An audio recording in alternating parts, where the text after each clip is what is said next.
Hello and welcome to the Road to Chaos. Today is a side story day today because there has been an awful lot of snow, and I thought it'd be nice to the one person who could make it online today. Thank you so much, Sidewinder. That we get to know Sidewinder a bit. We've been focusing a bit on Wolf, and Borealis. I think it's about time that Sidewinder gets a story. So, yes, everyone who doesn't know me, I am Shattuck Shademore. I am the game master for this evening, and your host. And here with me we've got Bulldozer, aka the character of Sidewinder. Please introduce your character. Sidewinder is a dwarf assassin who has a friend with a very interesting accent, which I have a sneaky suspicion Becky's going to break out this time, which will be very interesting. Because if you haven't heard Shattuck trying to do accents, then we're in for a treat tonight. The snow down here is not too bad. I don't know what it's like where everyone else is. It took me ages to get home from work. Fortunately, I also had very few children to deal with today as well, so all good. That's good. Good. So yes, Bulldozer. So he's online today, so we're going to work with him today.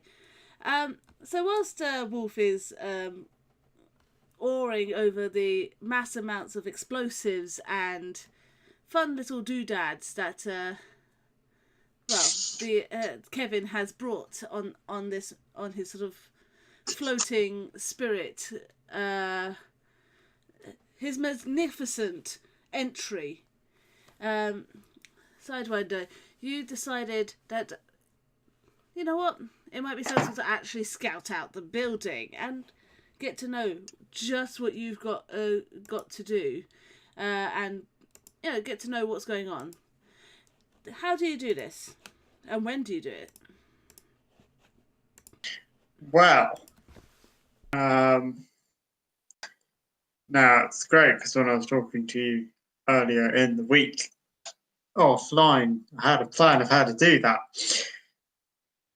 but I can't remember what it was. I believe that Gamma had said that it was best to attack at either dusk or dawn, because that was when the guards shifted rotation. So my thought, as we've also been told that it's really a bad idea to go out at night in the Lambeth containment zone, is go out sort of and get into a position near the wherever the place is we're going to, and take up a position to observe it through the dusk changeover, and then stay there overnight to watch it through the night in case anything interesting happens that we need to be aware of, and then we can see the dawn changeover, and then we can go back and report. That was the plan, I think. Do correct me if I got that completely wrong from what I was telling you a couple of days ago, because if so, this is going to be a really interesting session. In all honesty, you can change the plan as much as you like. It's my job to keep up. But are you bringing anyone with you? Is the question. I believe the plan was for me to bring.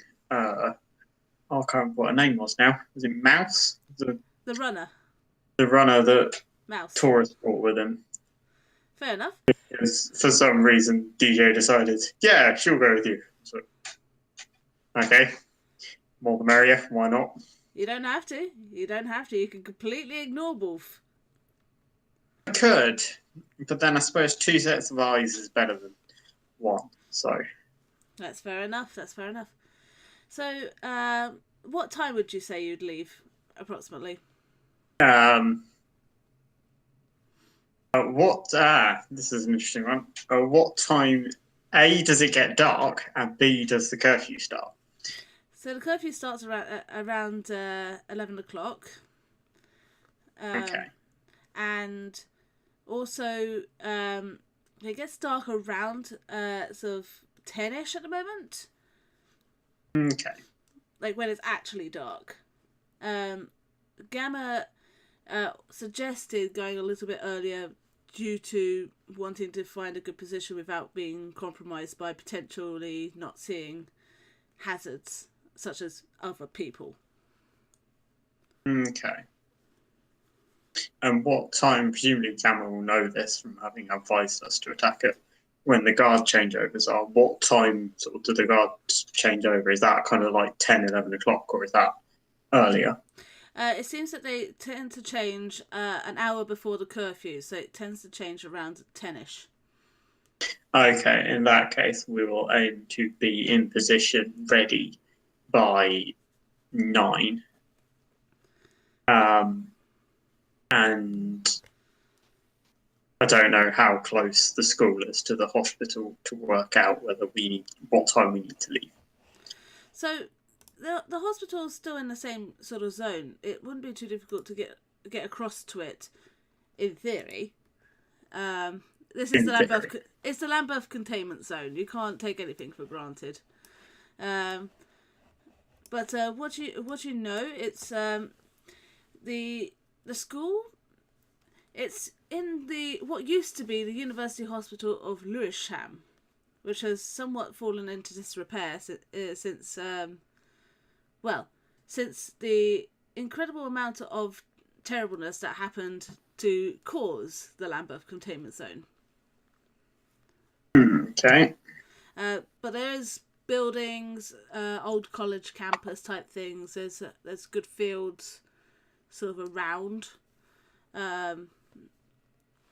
So yeah, you could possibly find a hiding place in a derelict building or on top of one. You could sneak right up to it if you wanted to try that as well. Feel free. Well, based on where Sidewinder's skill set lies, I would have thought being slightly further away would be a better bet. Depending on kind of the angle we can see the building at, we may attempt to get closer. Okay. If that would be advantageous. But I don't particularly want to sort of take unnecessary risks. That's because fair I'm enough. working on principle, but if we get discovered, it will increase security at the school and therefore make the following mission way more difficult. So we want to observe without being seen. Fair enough. So as you're making your way to the school, make a perception check.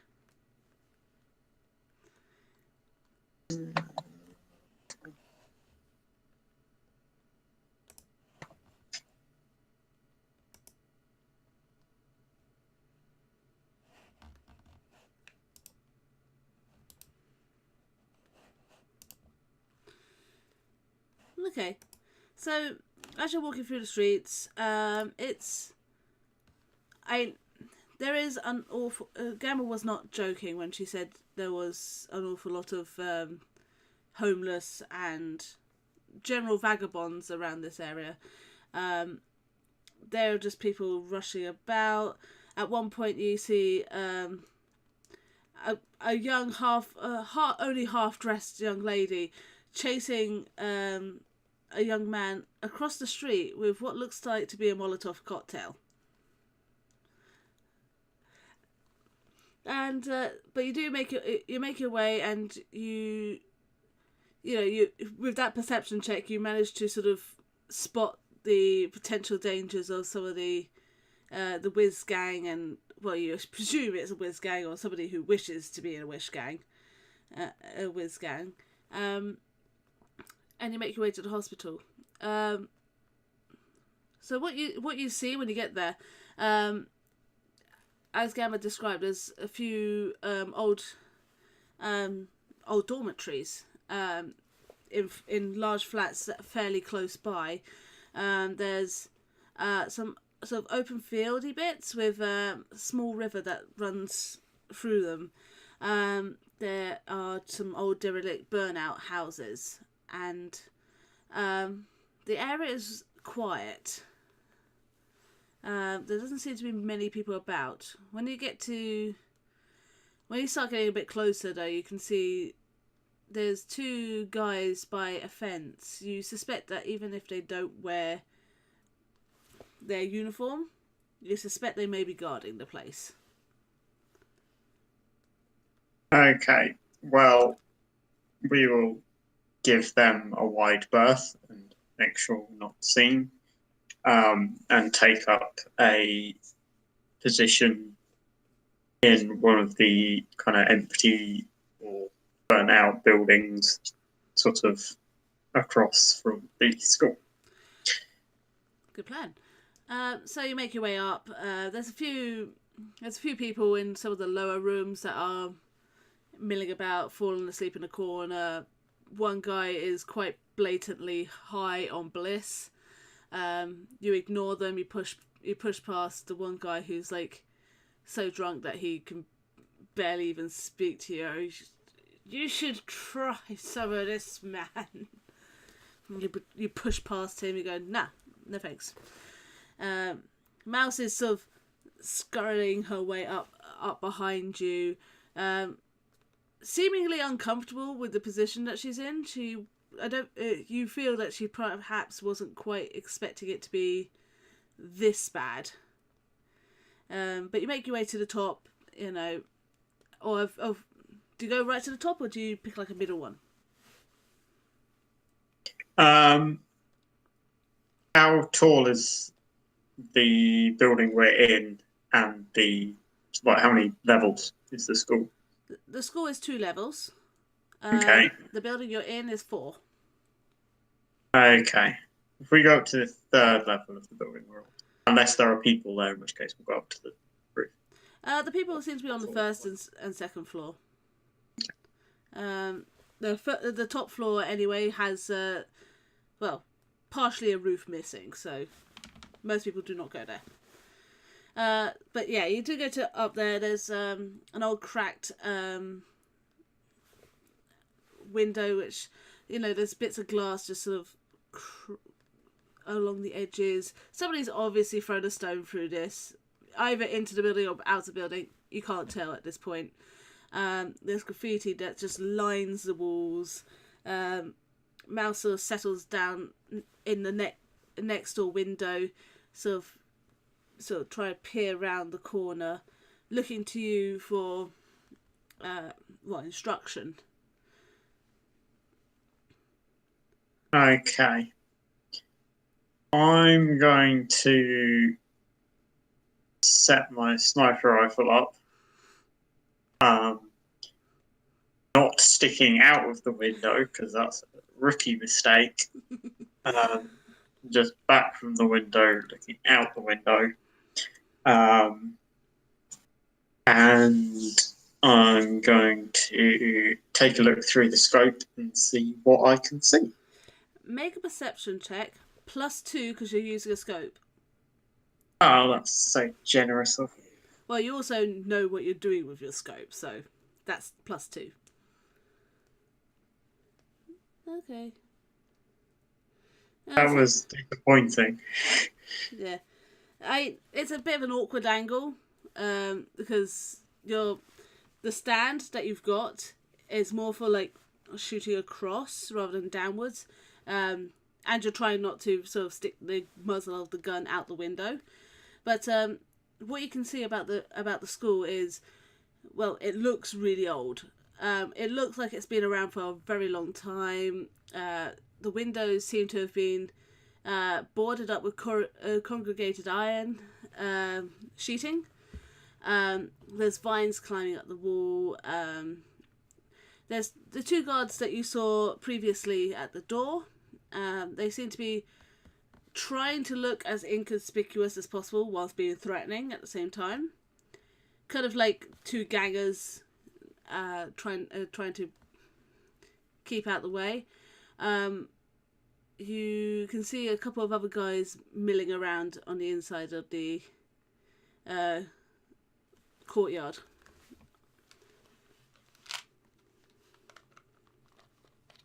Okay. What do you do? Well,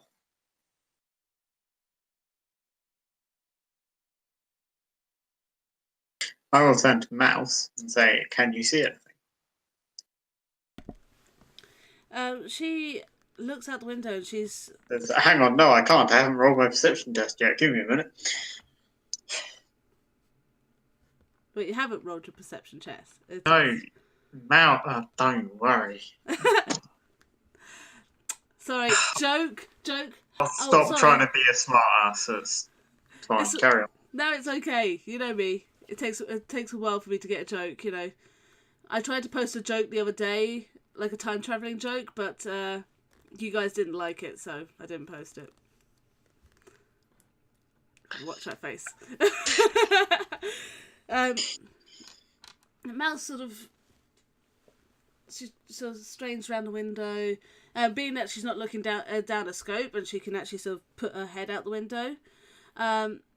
She sort of looks around and her eyebrows furrow a bit before sort of retracting herself back into the building, and she turns and she sort of in a low tone she goes, "Well, there's a couple of guys on the door. It seems to be they seem to be swiping something at the door.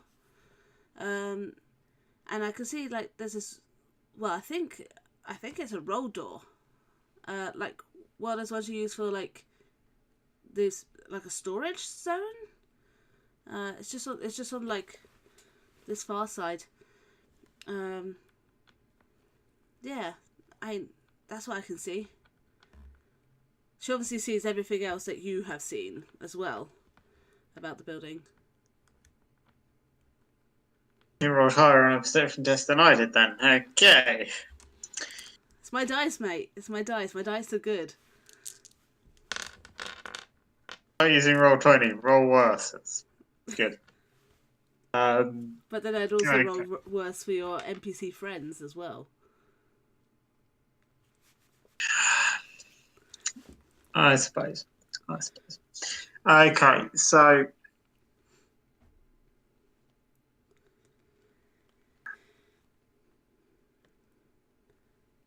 seeing as how looking through the scope on my rifle didn't really help me very much, I'm going to step away from the rifle and actually go over to the window and have a look myself, because I'm hoping that might make it slightly easier. Go for it. To see if I can sort of work out what. Give yourself a +1 because you've already sort of established yourself with the building and the current situation. There you go. Got a couple more hits.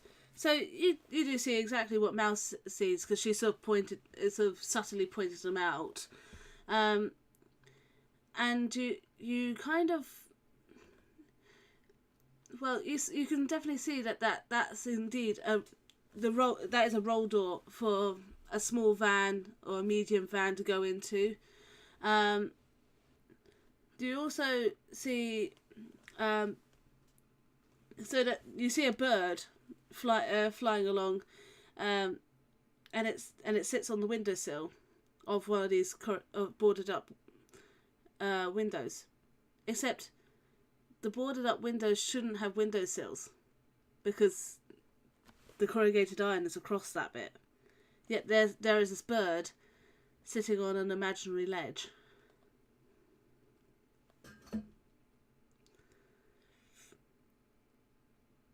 Look at that face. That is a great face.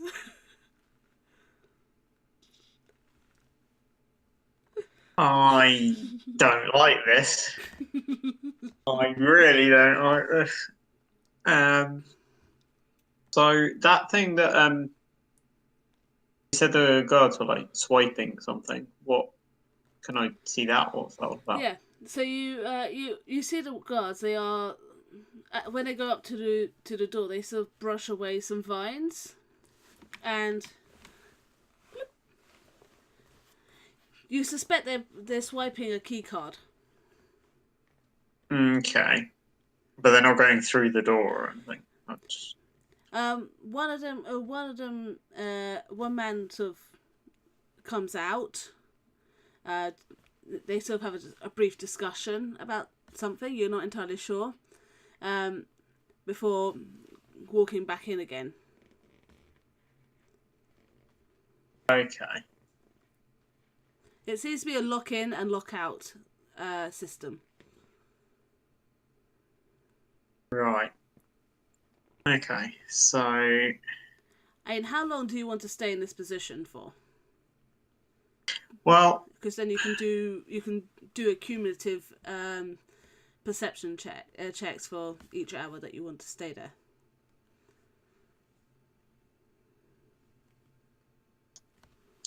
I don't know. I don't like this position. I think we should go somewhere else.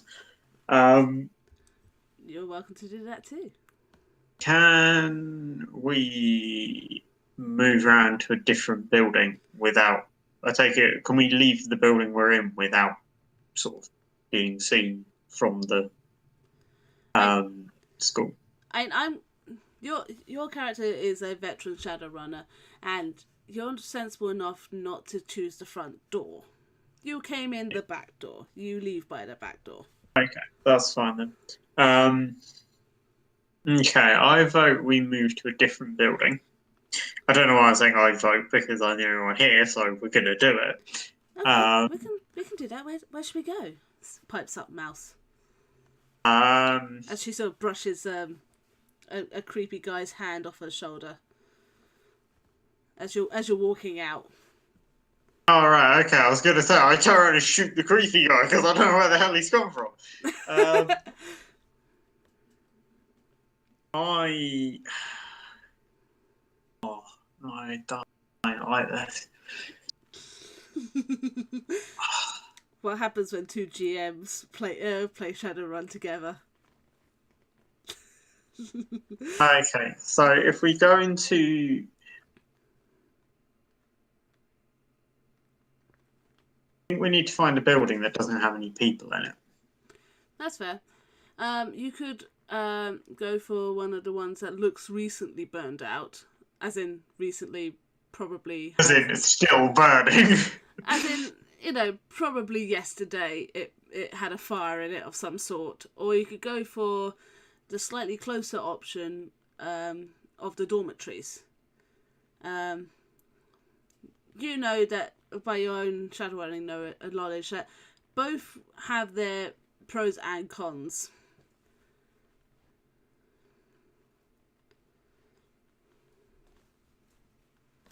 Oh. Okay, we'll go for the closer option. Okay, so you head round to the dormitories, and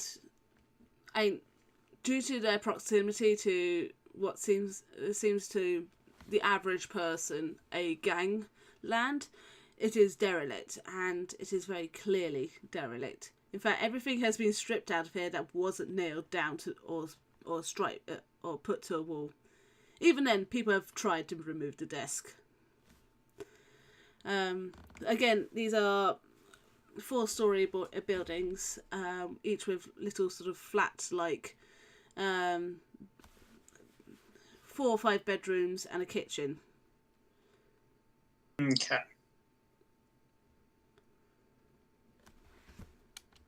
We're going to go for...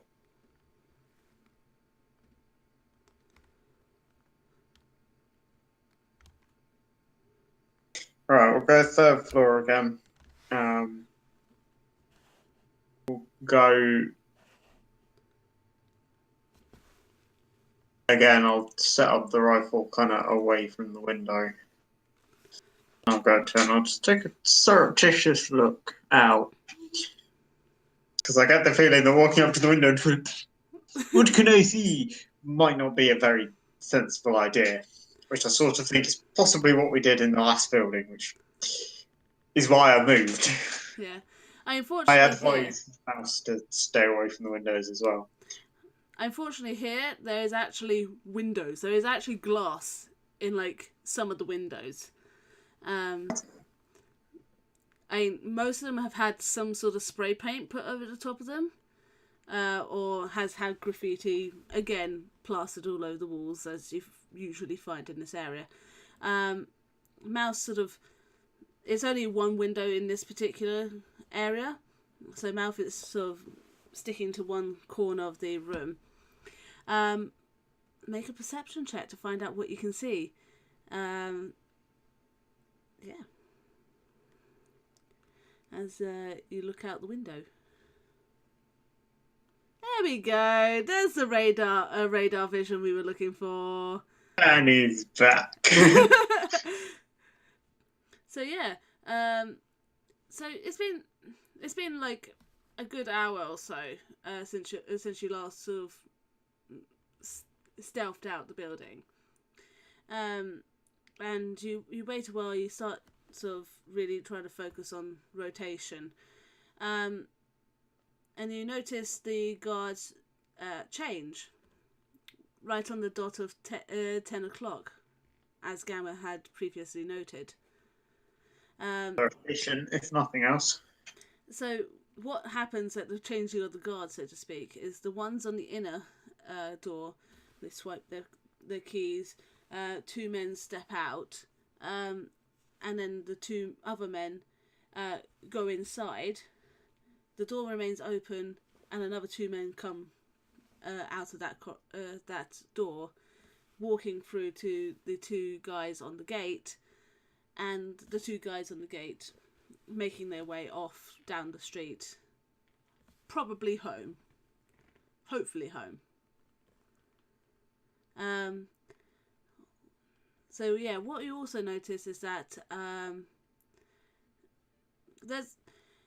with that roll, and consider that you're taking time with the roll, you do notice that there's been some recent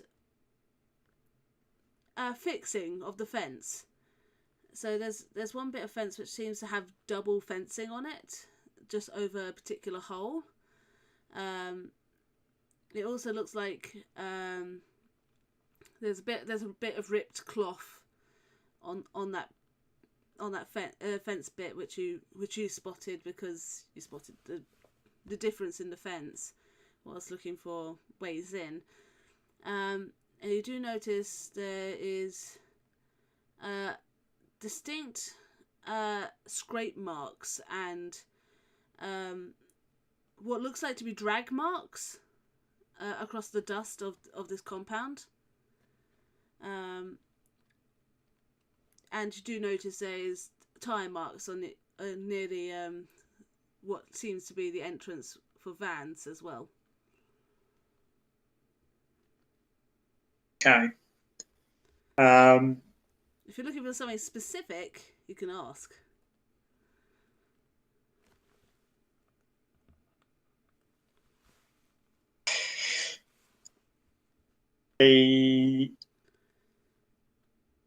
So there's 4 guards that I can see. 4 guards that you can see at this moment in time. You may have to stay a bit longer to work out if there's any more. I know there's at least 2 more inside, and 2 who have left, going somewhere I know not where. Yeah. There's got to be more than 6 people guarding this place. That'd be ridiculous. But that's metagaming. What you know is that there's 20 children within that building. 20 children? Yes, those are the 20 children that Gamma wants out. Probably more than 6 people.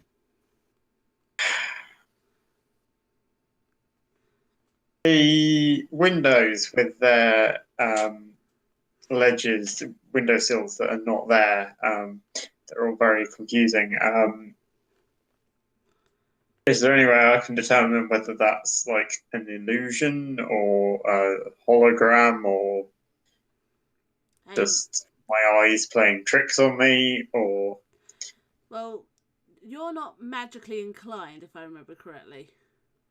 that answers that question then. Okay. But there are other options. Hang on. I just thought I've got thermographic vision. So can I look for heat signatures inside the building? You can try. You can try. Go on. I will, however, give you a negative. Actually, no. I'll just put a higher threshold. Perception test. So just a normal perception check.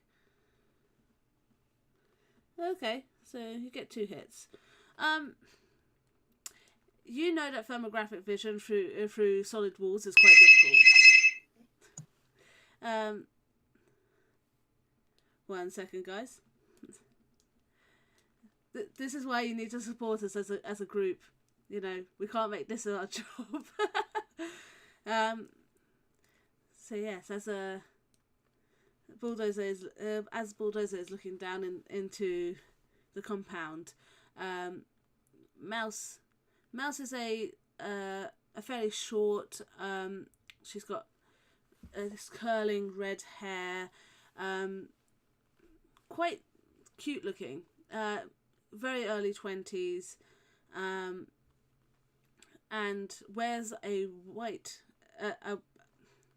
black sash of the moons. We'd have to ask Wolf more about the significance of the sashes, but I can tell you that they respond to ranks. She looks over at Sidewinder and she's regarding him with a certain look of trepidation. This is not her usual area. She lives in West Side, and it's nicer than Lambeth. And what Sidewinder perceives with his thermographic vision. Now, you know full well that thermographic vision through a wall is quite difficult unless you've got very specialist equipment. What you can tell is through the... I have specialist equipment, they're my eyes. This is very special. But what you can see, when you see flashes or silhouettes almost of a person in one of the rooms behind the supposed window.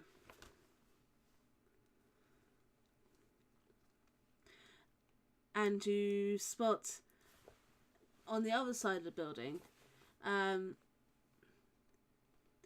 you do spot a gentleman seemingly standing by an open door.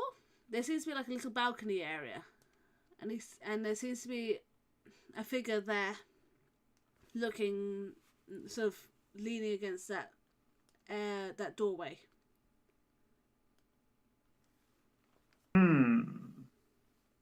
I've got to get around and work out who he is. Okay. So, I would have to get around to the other side of the building, and he'd still be there when I get there. You're going to move a bit further around then? This just feels like a bad idea. This whole thing feels like a bad idea, to be honest. Well, you know, you did bring in literally every NPC friend that you guys have. The sending Sidewinder on a scouting mission wasn't actually my idea. You didn't have to. And bringing in every NPC was not my idea either. I just wanted like one. It was everybody else just jumped on the bandwagon. Well, of course. Including your bandwagon with Borealis, which was even more amusing. But yes, so you make your way, you know, so you started off at one end of the building, so you make your way to the other end of the building to see if you can get a better view of this particular gentleman. You're inside another building. Nobody's seen you. you think. Nothing seems. Nobody's seen me, I think. That means somebody's definitely seen me. Not necessarily. I'd just like to make you a little bit paranoid. Just a little bit. Only a little. Little bit. No, Shadow, you're making me very paranoid. Oh, come on. You're the one with the web of suspicion here. I just have the map of plots. But, yeah. So you make your way to the end of the building. And you get your scope. You get your scope up again, and you're looking down the scope, and what you can see is a man in a white lab jacket. Underneath, he's got a red tie, a black shirt, quite nicely dressed. He's got this sort of blonde boy band haircut. The sweeping fringe nonsense. And he seems to be just smoking a cigar. He's got a glass of something in his hands. You suspect it might be sort of whiskey, bourbon, something like that. That comes in a tumbler. He is somewhere in his 30s, maybe 40s if he's lucky looking. He seems like a pretty ordinary sort of build chap. He doesn't seem to be he wouldn't be a physical threat to you.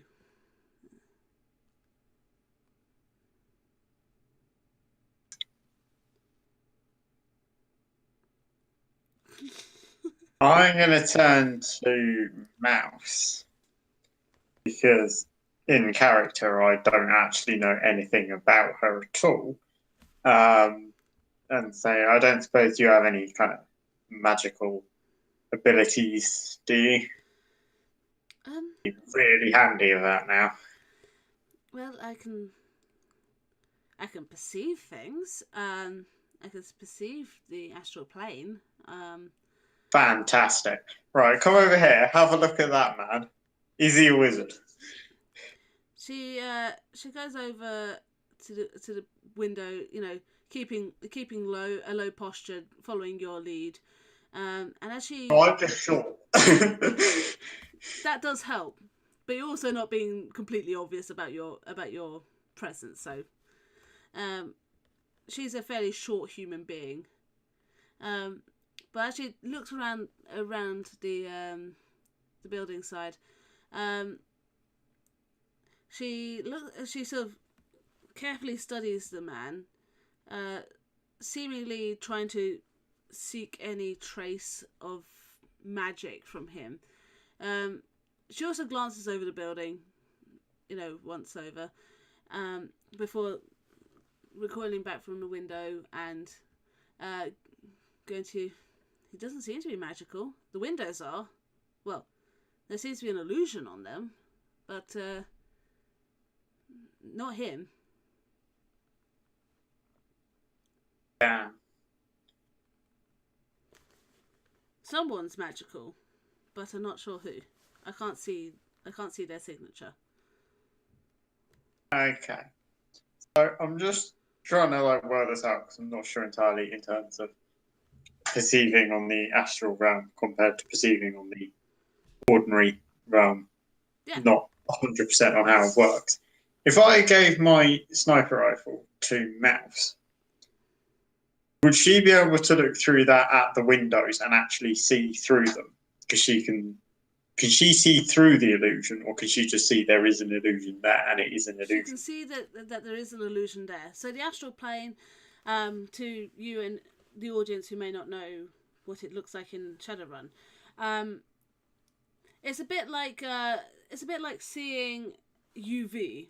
So anything that's innately magical has an aura about it, and that person, depending on their level of magic, if they're really powerful, they glow really brightly. If they're only mildly magical, then they've just got a hint of magic about them. Also, if they're adepts, they can also show up. they show up as magical, but the magical glow is within them rather than around them. And people who are technomancers show up as magic, a black form, but with magical circuitry like patterns on their form. Anything that's innately electrical looks black.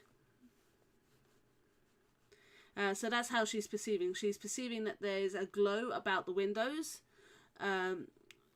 indicating there's an illusion.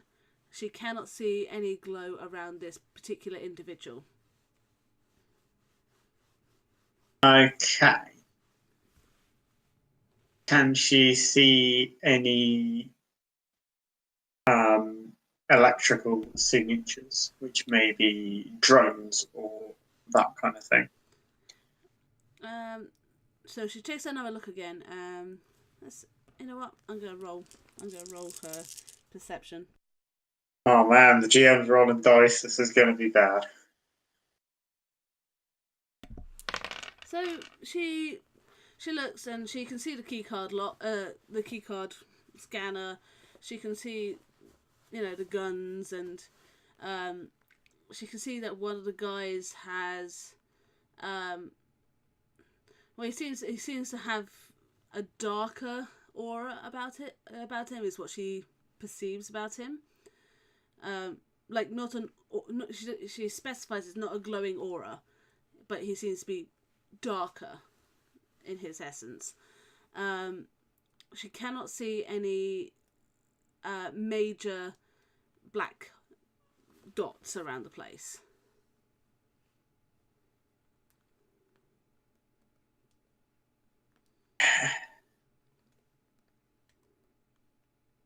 Oh dear.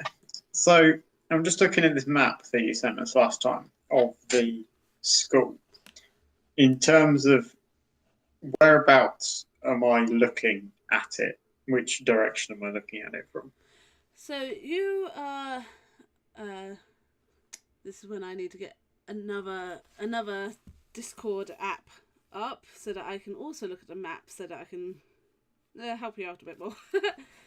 So you're looking at it. Hold on, so I'm trying to make sure I get the right place. So you're looking at it from. So you've got the long sticking out side of the building, which from Gamma's telling of her breaking into this building, is where at least some of the children will be held.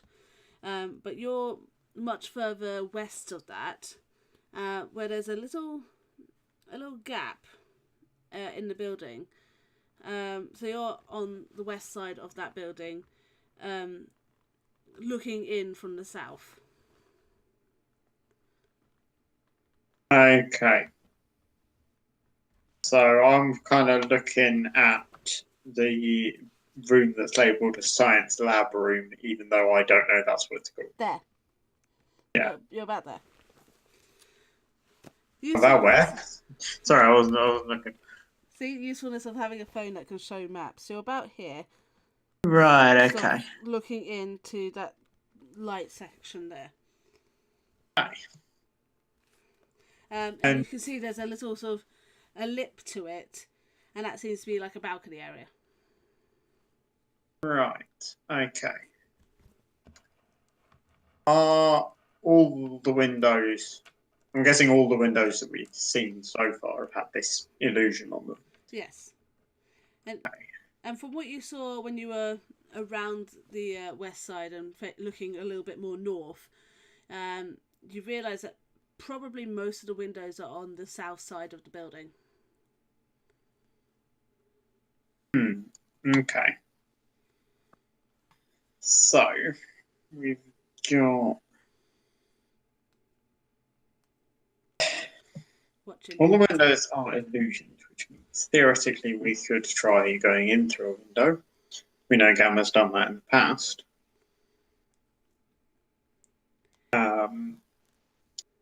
We don't know what's actually on the other side of those windows, though. because we can't see through them. You know, Uh, you know that also on the east side of the building, there is a fire escape, but it's kind of built like the American fire escapes, where um, it's a counterweight stair. So when you stand on it, it goes down. You can go down it, but it will raise itself back up again. So you can't just waltz up the fire escape stairs. so you need something heavy on the stairs to lower them as a nice drawbridge for the party to go up. Yes. Okay. Do you know this because Gamma has attempted that route and could not get to through that particular way on her attempts. But then again, you get the feeling that perhaps the obvious method is not her method. Yeah. So I think we can work around that. I don't think that's too much of an issue. So how long are you planning on sticking around? Are you planning on sticking around till dawn, or are you looking to move during curfew? Well, moving during the curfew is a really bad idea, isn't it? Are Gamma those? thinks it is. Hang on. Thoughts just struck me. Uh-oh. Are other guards on the front gate who are, if I understand correctly, outside the facility? Are they still there at the point of curfew? Yeah, they're still there. Right, okay. They're not getting shot, so can't be that unsafe, he says optimistically. It seems like Gamma is just perhaps one of those careful types. It seems like the GM is saying that to bait me into doing something really stupid as well. I always bait you. It's fun. Yeah, we always take the bait. That's the worrying bit. You don't have to. I have plans for whatever choice you make, so it's fine. I think the issue I've got is that Sidewinder as Sidewinder is not going to see very much.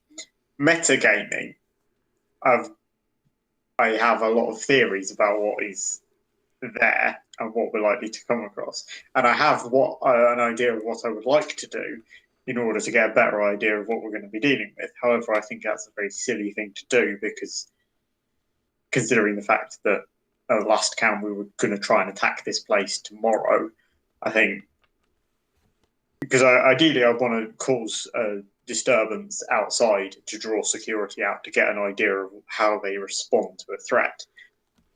I don't want to do that in a way that's going to increase security, which based off of when Gamma broke in, they increased security.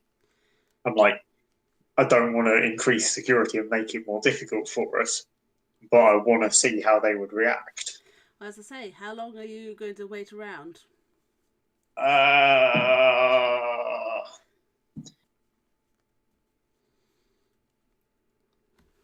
Like in terms of hours?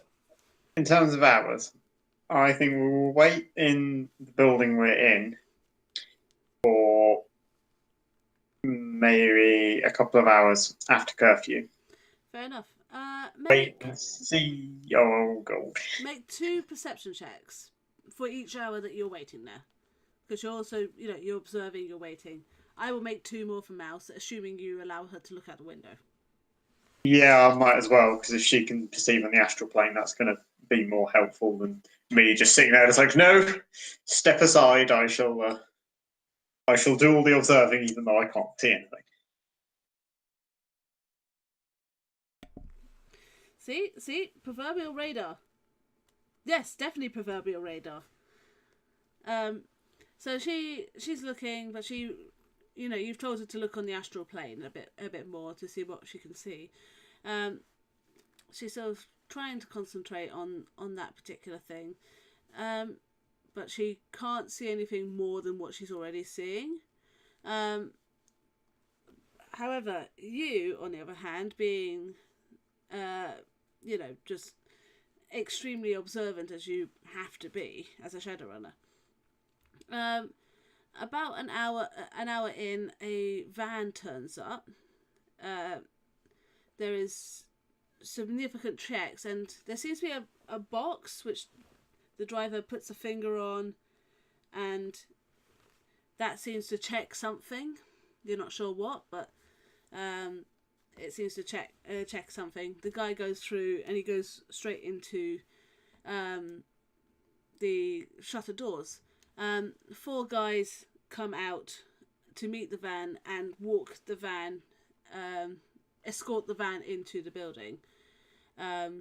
They are definitely carrying guns. These guys. The guys on guard duty don't seem to be carrying guns, but they could be concealed carry.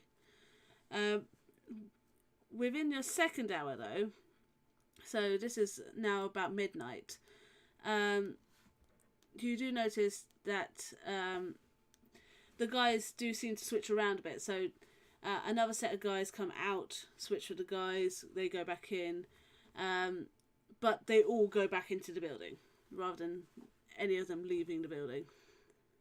A couple of the guys, they start chatting. One of them's got coffee, hands like a travel mug to a couple of the guys. A troll does step out to take the doorpost in the second hour, and then something else you spot, and you don't know why you spotted it, but maybe it was just that inkling of keeping aware of your surroundings. You spot a familiar figure in an alleyway just off to, just a little bit further down. You spot the blonde hair, the lined coat, the excessively high heels. You recognise this as an old running friend. Well, friend might be a strong word. Friend is not the word I would use.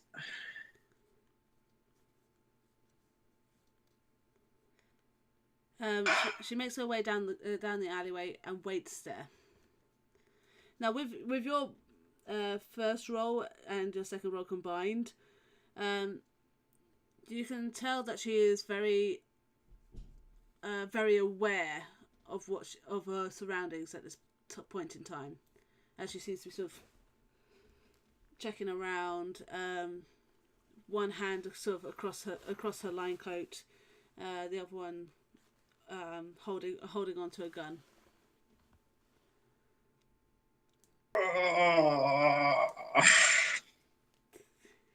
Well, I'm gonna have to engage in conversation with her at some point just to get used to do an accent. Oh. However, I think how many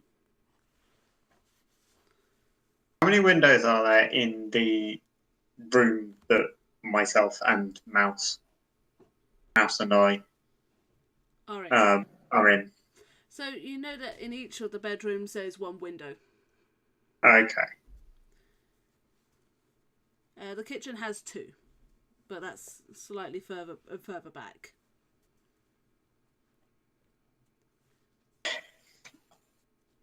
Okay. I'm going to make sure that Mouse and I are on the same comms channel. That's going to be like my default action whenever I end up going out anywhere with new people. I have Nature 2 strong to thank for that one. And then I'm going to send Mouse round into the next room and tell her to keep an eye on the woman that I've just seen. And let me know if she does anything or anybody shows up to talk to her or what have you. I will keep an eye on the facility. She sort of furrows her eyebrows at you, goes, "Why do you think she's a threat?" I know she's a threat. Oh dear. Okay, yeah, I can keep an eye on her. Should I be aware of anything about her? You know, is she like gonna turn around and snap you out of a building or something? She's not really much for shooting. She prefers close quarters combat. Um, if she starts heading for the entrance to this building, give me a shout. We'll make a hasty retreat. Retreating hastily, I'm good at that. She sort of backs away from the window, sort of trying to keep close to the wall, and then leaves by the door, going into the next room and setting up. So yeah, you wait for a few minutes, and you don't spot anything particularly new about the building. The troll is quite clearly carrying a katana of some sort. It's a very nice looking katana, but it is a katana. And the other guy seems to be unarmed, it looks like. It seems like pretty much he is the only troll in this entire group of people. In fact, as you keep on looking, he seems to be the only meta-human in the entire group that you've seen.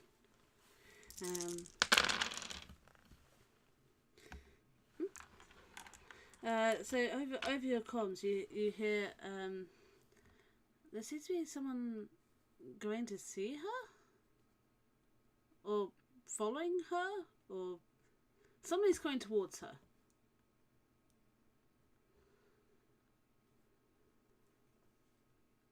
Is it somebody from the facility? I'm not sure. I didn't actually see where he came from. He looks nicer looking. Definitely a bit scarred up though.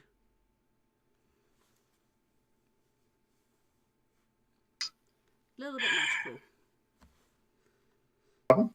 He's got a bit of an aura to him. Right, add then. Oh man. Oh. How to make Sidewinder cringe.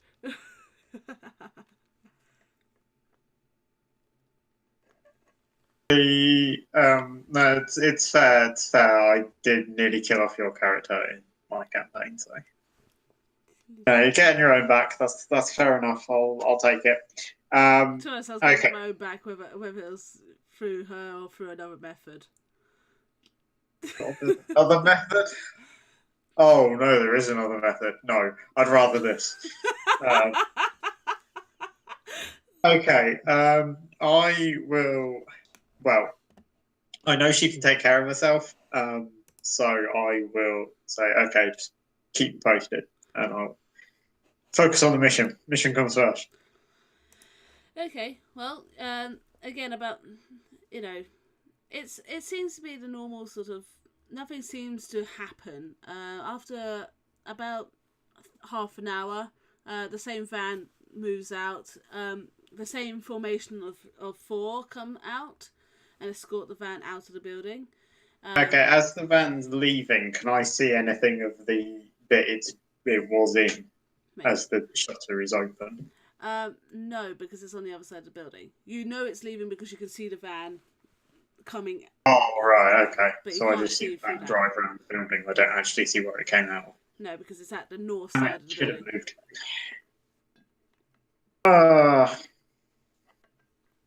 Okay. I don't suppose, looking at the van, I have any idea what its cargo was. That would be very optimistic. Make a perception check to find out what you can see about the van, the people, the procedure.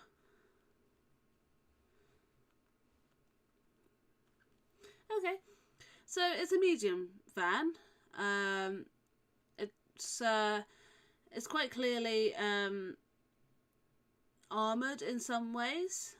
Like it's not a fully armored van, but you can tell just by the thickness of the walls around the doorway that it's got a little bit of body to it. Again, the people driving it are human. They both seem to be normal looking guys. You notice them when they get up to the gate. They again press their finger to the box. The guy sort of flicks his finger a bit like this, and as they're driving out, you notice that both the driver and the co-pilot drop out of vision. Like, they seem to purposely go and hide themselves in the back of the van. And the van makes its way off. Now, you've got a van, and your van, you know how vans work. This van is clearly on grid guide by the fact that it's driving slower than normal and in a very precise pattern.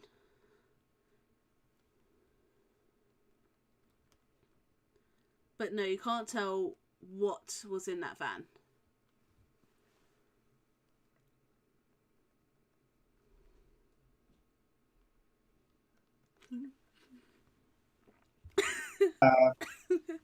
Demographics, can I see if there is any heat signature? Is there another person in the back of the van?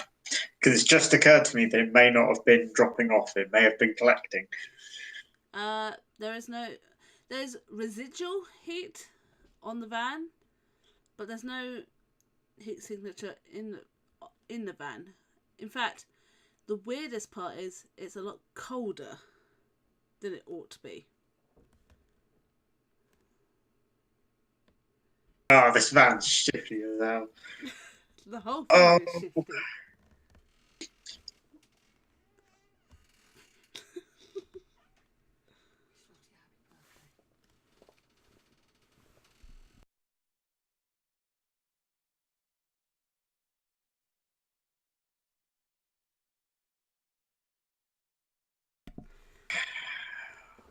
Oh. Look at her cringe, it's great.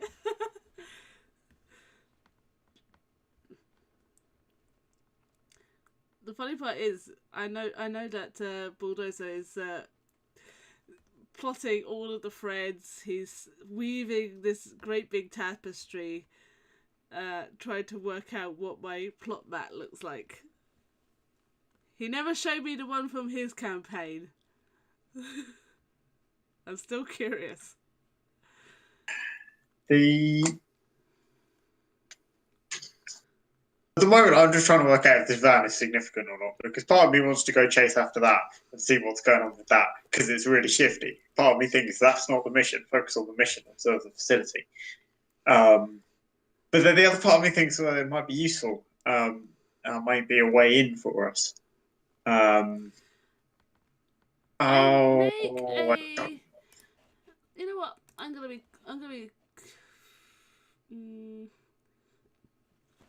Make a pilot ground craft test.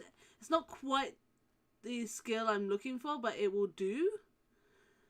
Oh man, hang on. I haven't got my character sheet up. That's where I'm going wrong. Automotive mechanic, actually. That's a better one. That's 6 dice for you. 6 dice.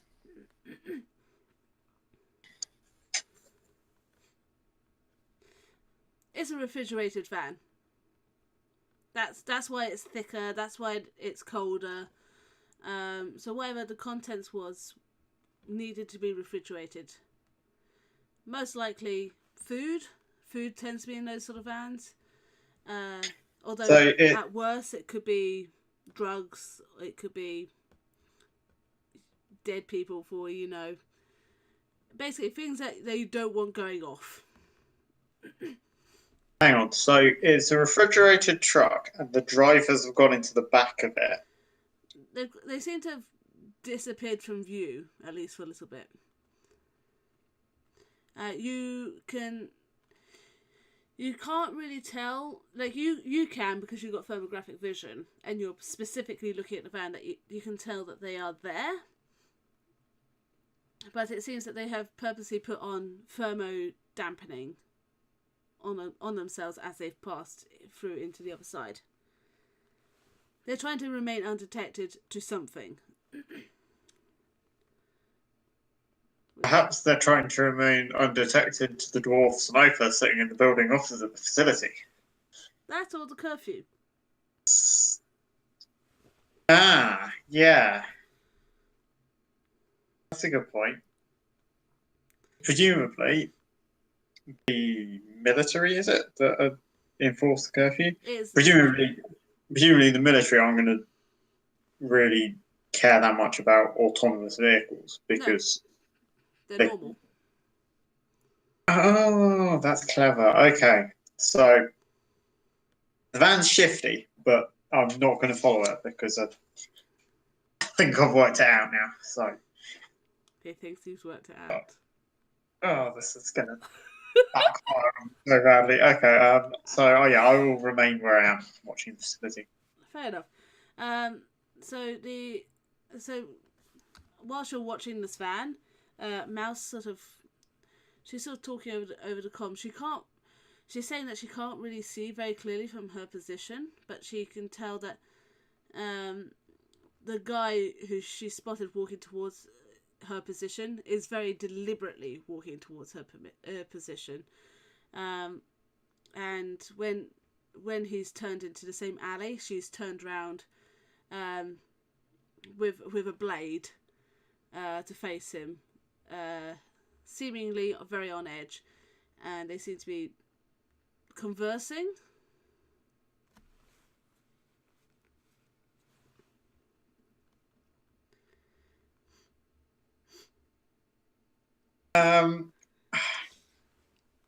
You can watch the take if you like, or you can continue watching the building, or you can run off home if you prefer.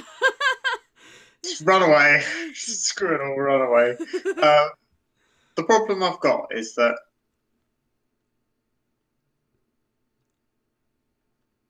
I feel like that conversation, that's where the plot is telling me to go.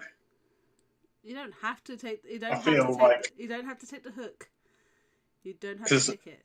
I know I don't have to take the hook, but I'm trying to like looking at the building. I don't see that I'm going to learn anything else because I can't see anything inside the building because the windows have a magical whatever on them, and I don't unless something happens to whichever mage is upholding that. I'm not going to be able to see into the building. Mouse isn't really going to be able to see in either. So it's basically just the guards outside.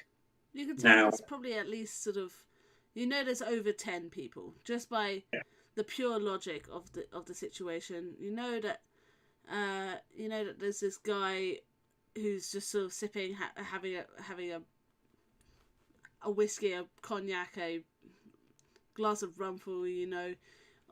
So he's there. You know that there's people inside the building, at least 2 that you can detect. So there's quite a few people in that building.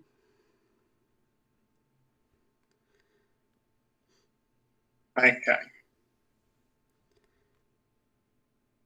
So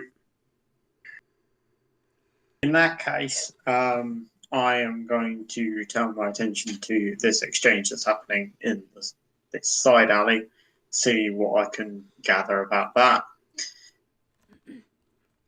Fair enough. So, you turn your attention to the side alley and you... I want you to make 2 rolls. One is, I want you to make a roll with Russian, which is 5 dice. And I also want you to roll... I want you to roll your loyalty to this character, which is 1, with as a plus to your judge intentions, which is 7, so 8 dice. Okay, right, that's Russian. That's how many? 7? 10 dice? Did you say? 8 dice. 8 dice. God, that was bad. That was bad. Russian wasn't too bad. Yeah. So, and you've known this person for quite a while, which has helped. Um, she has she's brought up her blade towards the gentleman walking down the alley towards her. Before she slowly brings the blade down, she doesn't sheath it, but she brings it down to a slightly less threatening stance. You can tell that she's on edge.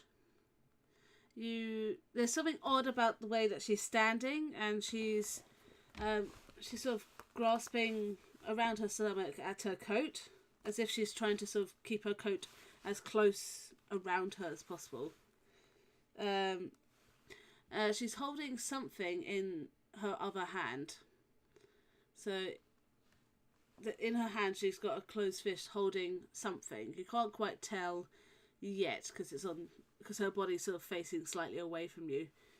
The gentleman walks up to her. Here's the question: has Bulldozer ever learned to lip read? You can make a perception check if you like to see if you can lip read any of their conversation. I would think it would be highly unlikely I could, but sure, I'll roll. Yeah, it's really difficult to tell what they're saying from this distance. Even with your scope, you're finding it really difficult. What you do is you sort of sit and watch though. It's eventually a box is handed over. A small sort of maybe about the size you get maybe a shoebox sized box, and there's quite clearly a cred stick on top of it as well. Before the gentleman is this being handed from the woman to the bloke, or the other way around? From the bloke to the woman. Okay. He's got some money and a pair of shoes. That's nice of him. Before a very short sort of head nod, he makes his way off, seemingly towards sort of you watch him for a while just to see where he goes. He does in fact come from the building, but he's purposely making it difficult to see how he's coming. She, however, waits in the alleyway for a little bit longer, looking at sort of carefully checking over the box.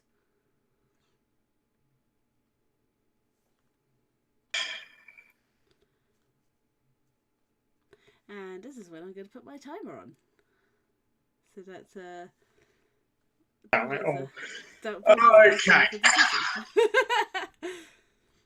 Oh, I hate you so much right now. Okay, I'm going to say to Mouse, do you have any experience with sniper rifles? No, I've never shot one. Do you have any experience with angry Russians? I have experience with angry people. Close enough. Do you have any guns on you? I'm not much of a gun person. I'm more of a short, stabby knife person. Oh, come on, work with me here. Jeez. Sorry, I'm a runner, okay? Okay. Right, I am going to... How much time do I have left? Sorry? How much time do I have left? You said there was a timer on this. Yeah, you've got maybe 5 real life minutes. 5 real life minutes. Okay, that's fine. I am going to go and talk to her because I think that may be the safest thing to do. I don't think it's the safest thing to do. I think it's a stupid thing to do, but I'm going to go and do it anyway. I am going to give my such a bad idea.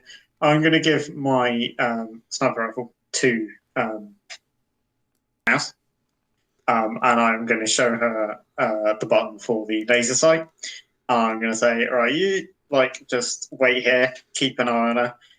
If she looks like she's about to stab me, switch that on and aim at her. Make a leadership test. That's 5 dice for you to see how well you purvey this information to her.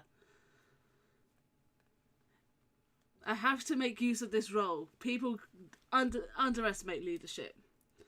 Okay, so she sort of looks at the big gun. It's big on you, and it's big on her as well. She may be a human, but she's kind of a very slight, small human.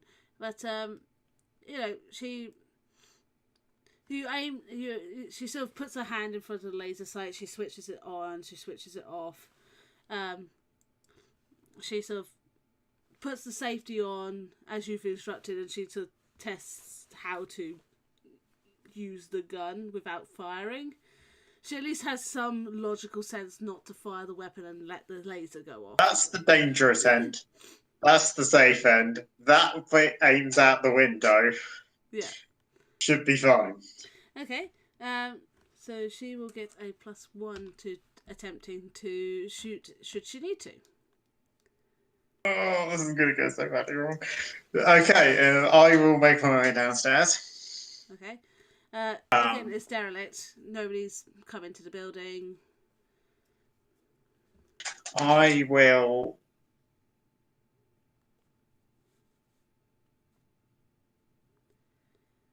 You know what I could do? That'd be good. Okay, I'm gonna take up a position near the doorway. The doorway facing the building, or the doorway at the back of the building? Okay, the front of the building. Whereabouts is she? If this is the front, this is the back. Is she around the side, just to be difficult? She's kind of she is sort of on the east side of the building. Well, because okay, in that case, being an obvious place in front of the building would be a bad idea. I know. I was just hoping, plot convenience. Okay, in that case, I will go out of the building and wait around the corner. I'll go at the back of the building, not opposite the school, because that's silly. And I will wait around the corner so she can't see me. And then I will call her comlink. Okay. So she. Yeah. Okay. You see her as she's sort of looking this box over. You've seen her do this once or twice. She's checking. She's quite obviously checking that it's not trapped. Sensible. And she stops mid look, looking down at her pocket, and she sort of pulls out her comlink, and she takes a full 3 seconds looking at the comlink as it's going off. And she sort of tilts her head and clicks it on. Hello. I'm sorry. Hi, Pirouette. It's Sidewinder. How are you? Odd time to call me. Well, it's just this crazy thing happened. I was just chilling out in the Lambeth containment zone, and who do I see? A small world, hey?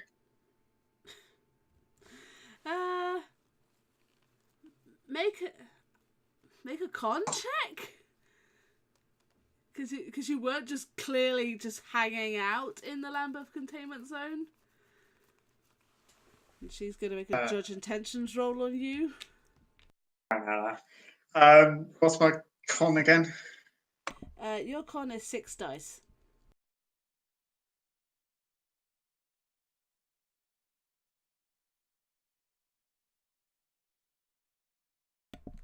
How will Bulldozer do?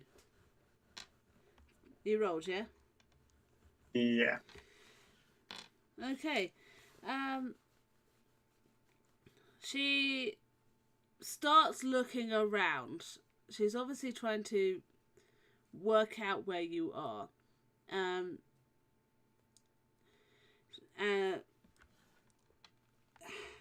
Hanging out. How do you mean hanging out? Well, I was just sightseeing.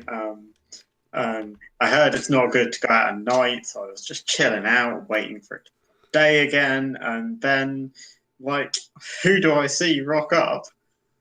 But my old pal. Sightseeing with your scope? Well,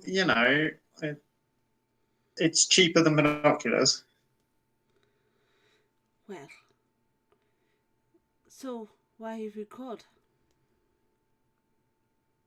Well, I just wanted to, catch up. I thought it's been a while. And I was interested to see what kind of shoes your pal just bought you. I mean, I know you've got quite a collection, but it seemed an odd thing to be exchanging at whatever time it is now, because it's not sensible time. She Must be like 4 o'clock in the morning or something now. It's 1:30. But I can't tell the time. You never were good with your timing. But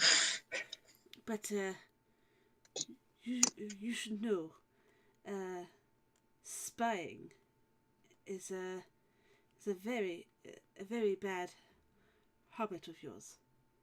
It's going to get you in trouble. You've got very Scottish there. Yeah. This it's is going to get you in trouble. Okay. I try. Okay, guys. It's not. I'll admit, it's not as bad as your Ethiopian accent. I didn't even do an Ethiopian. I didn't even do an accent. I refused to do an accent. If anyone's Russian in the audience and wants to teach me how to do a Russian accent, please do. Right. It's fine. Yeah. Well, I like to live dangerously. Yeah. You know me. Indeed. It got I never could resist getting into trouble. Well, it's isn't it why we got along so well before the incident? Indeed, it was. So, do you want to, give me a little clue as to what you're doing here? Because I'm pretty sure shoe shopping isn't it. Well, since you seem to know about my business, come and see. Let me see your face, and maybe we'll discuss a bit more. Oh, this is such a bad idea. Okay, I will step out from behind the corner. She slowly clicks her comlink, puts it back in the pocket, turning on the 3-inch heels that she is somewhat known for running in. Completely impractical, but somehow she manages to do it. Hey, if it works in Jurassic World, yeah. Anyway. Well, it's already been proven that an athlete could possibly outrun a T-Rex. I saw the experiment. It's good. She sort of looks you up and down. She's sort of trying to get the measure of you. Also trying to obviously spot where your pretty gun is that you're kind of known for walking around with. Well, Well, you know I like my shoes. But you also know I like increasing my collection of interesting technologies.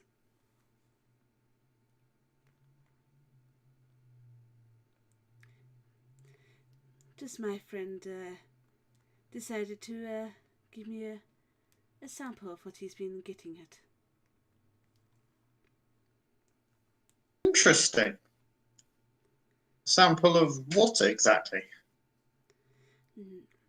No, that would be telling. But Oh, come on. We're old friends, you know. she distinctly raises an eyebrow at you when you say We're friends. old acquaintances. I'm not entirely sure that acquaintances fit either. However, I have noticed We that you know each other. I have noticed that you have left your little baby at home. Or maybe you Well, haven't. you know, can't take it around everywhere. It's very conspicuous. Always thought you were a slightly conspicuous man yourself anyway. I can be very subtle when I want to be.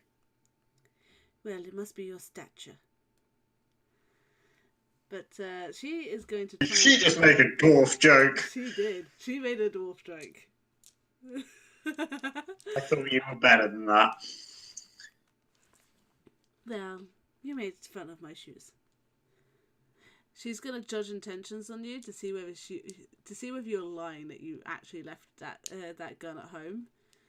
If you want to make a con check to see whether you can, or a composure check. In fact, they're both 6 dice, so there you go.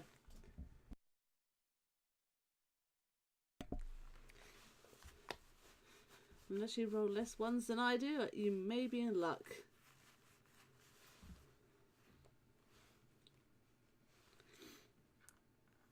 Yeah, you keep your composure. You can tell that while she is searching your face for answers, she seems to sort of, well, she doesn't relax per se, but she's not nearly so hostile physically towards you.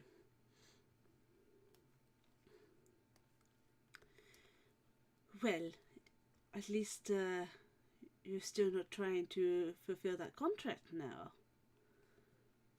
Or are you?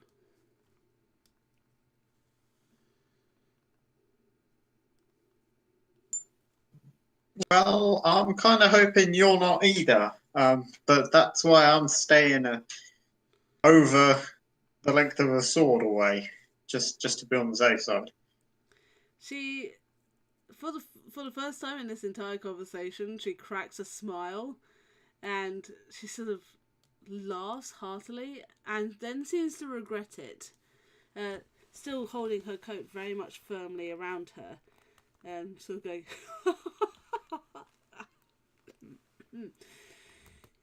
Well, You're all right. would you care anyway? Of course, I would care.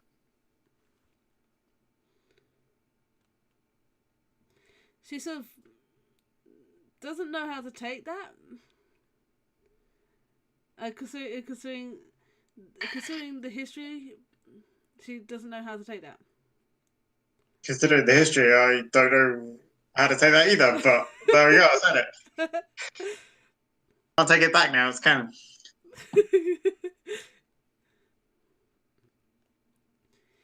Why, do you regret taking the contract? Past history. We can't change it. It's true. However, depends I on regret a hell of a lot of things, but depends on if you've kept the contract.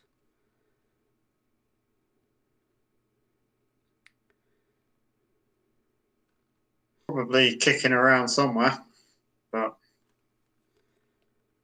Wouldn't even remember how much it was worth. Well, considering considering the bounty they had on you, it would have been quite significant.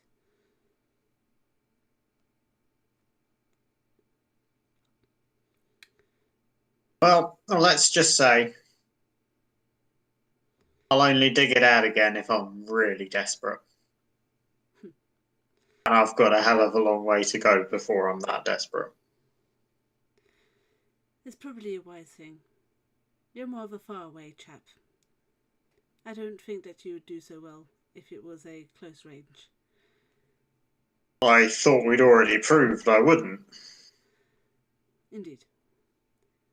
Make a Yeah. perception check. If I wanted you dead, I wouldn't have bothered ringing you up and chatting about it beforehand. Not unless you wanted to find out if I had new friends. Be a bit worried if you didn't. Been how long? True, but do I trust people?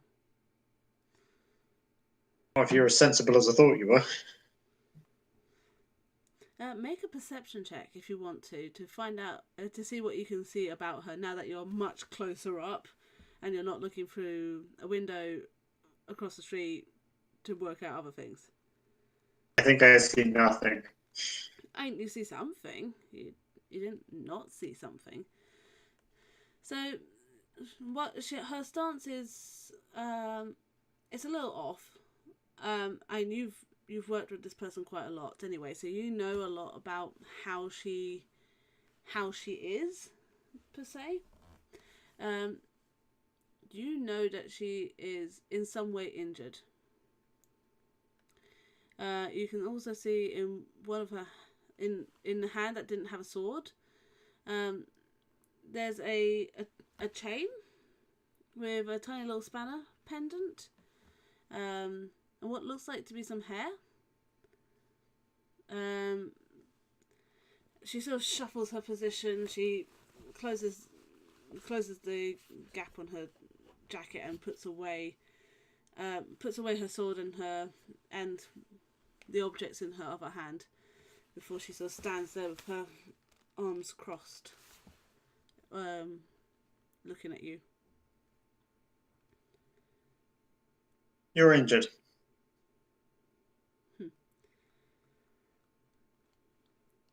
She tries to palm it off as minor. That's bullshit. We don't know it. Is it going to make much of a difference? I could still beat you in a arm-to-arm fight. I'm not saying you could. I'm just wondering quite what you've gotten involved in. Just a contract. All business. Well, nobody comes out here for fun, do they? Well, some people do. But some people are weirder than even us. And that is pretty weird.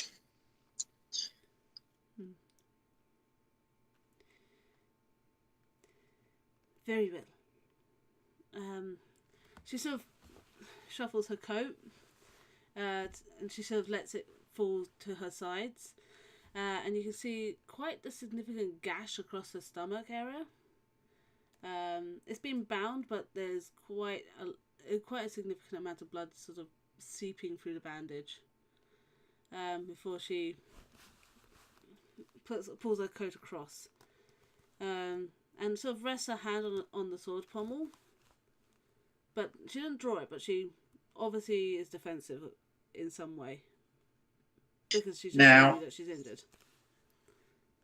Either you've been attacked by something not entirely human, or somebody beat you in a knife fight.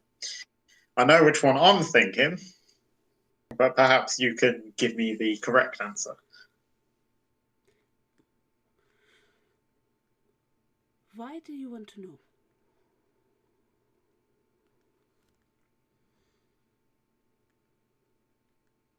Well,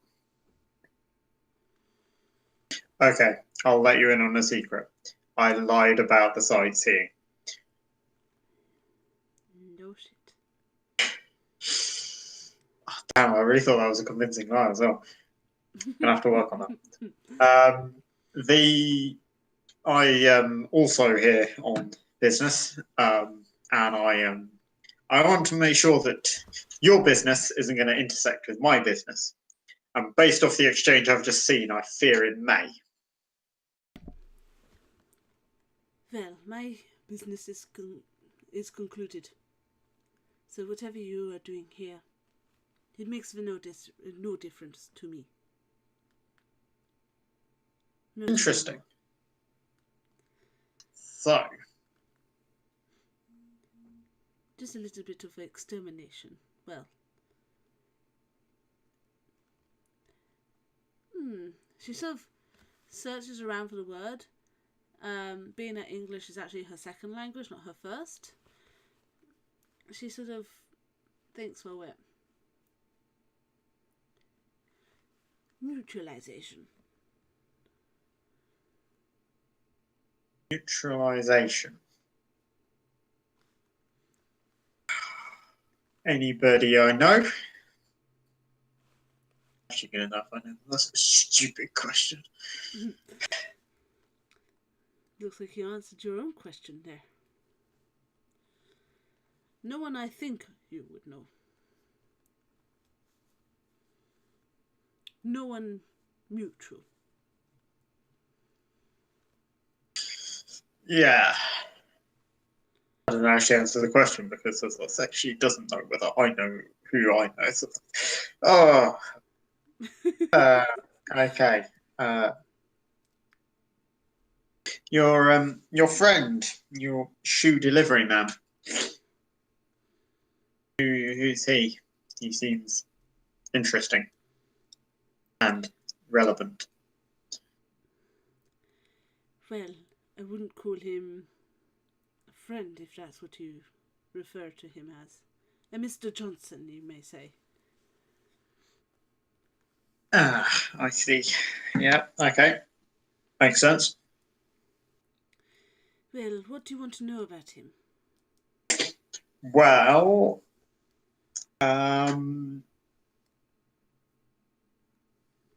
I would quite like to know what the mission was and what's in the box? What's in the box? What's in the fucking box? Well, I can't discuss the mission. You know what it is. Shadowrunners do not discuss the mission. Not unless you wish to find your head on a chopping board. Or be lacking in other missions which are more tasteful. Now, wouldn't want me to get so desperate that I pick up a old contract now. And she looks at you very directly. That's fair enough. I can appreciate that.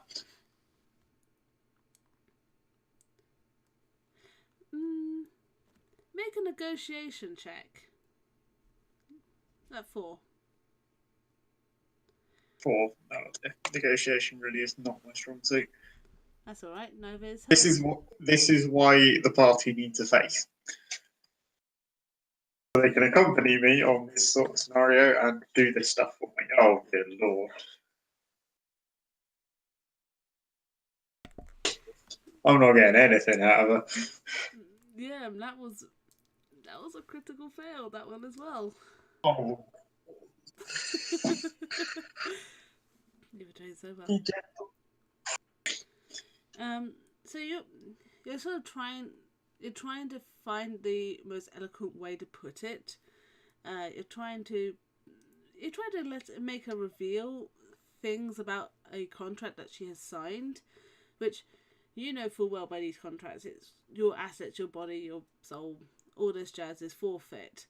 And she sort of stops for a moment and regards you in a a cooler look.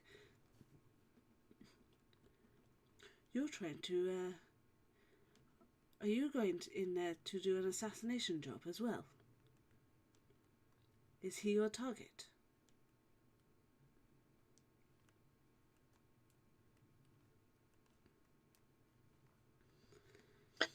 It's not an assassination job. And he wasn't a target. Wasn't? Is he now? Might be. And what else you can tell me? Well, I'm not discussing the job with you. That's one thing. The box? Well, that's my little reward, and I prefer to keep it that way. What you want to know about him, on the other hand? Maybe you could persuade me.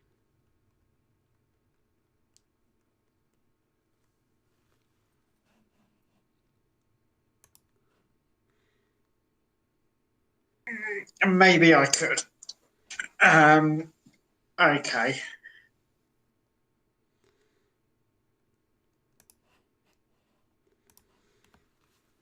The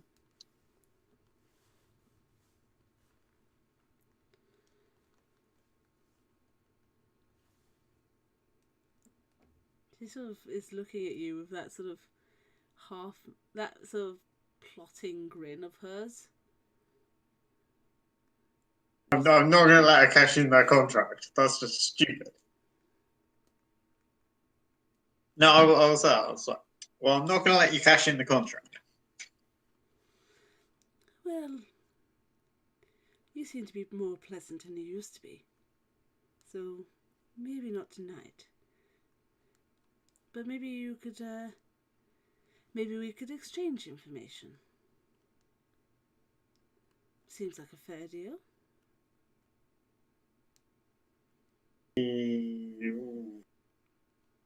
Sounds reasonable. What kind of information are you looking for?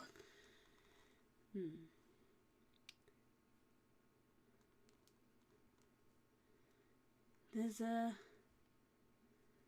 a few that have been, well, they've been getting in the way somewhat. One of the one that I had a bit of a fight with. Fortunately, I do not think he will be bothering me anytime soon, but I'm interested in finding out the young man's name. Perhaps you have come across him. I do not know. He is a Japanese fellow. Red hair. Bit of a... Well, he thought of himself as a particularly strong fighter.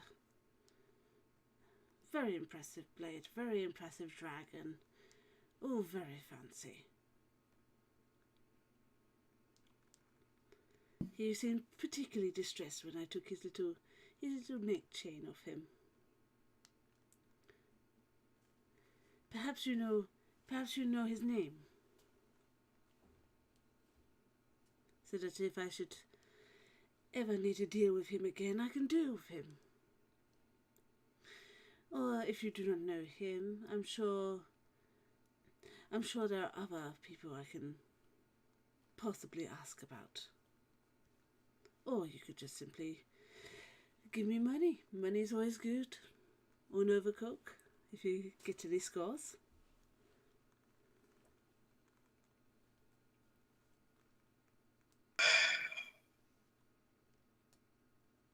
How are you reacting to this information?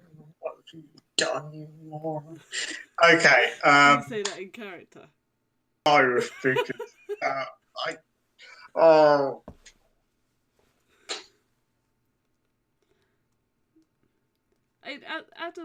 Out of giggles, unless you are like purposely, unless you are not going to hide this information from her, make a composure check. That's 6 dice too.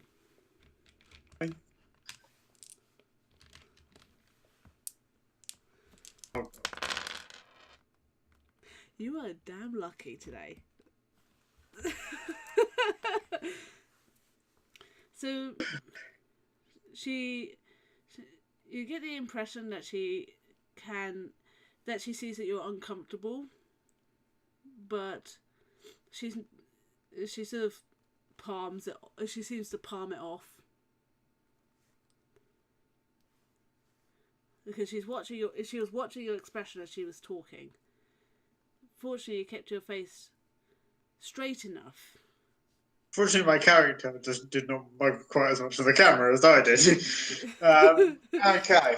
Fortunately, your number of ones was far less than her number of ones, and she didn't get any successes. Which is why you survived that roll. Okay. Heart, stop jumping out through my mouth. Okay. Oh, man. Oh, God.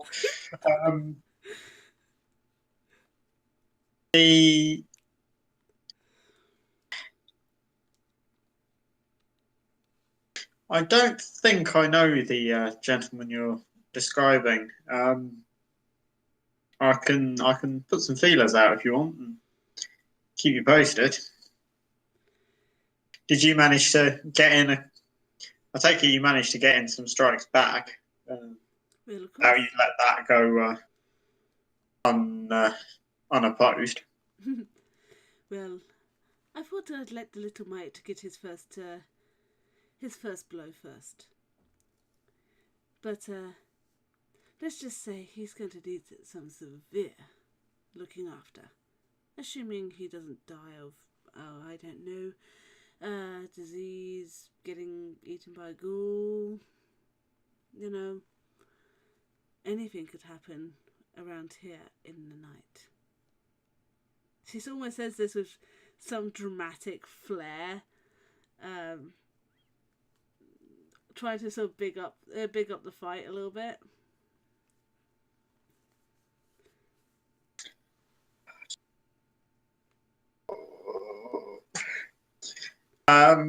Okay.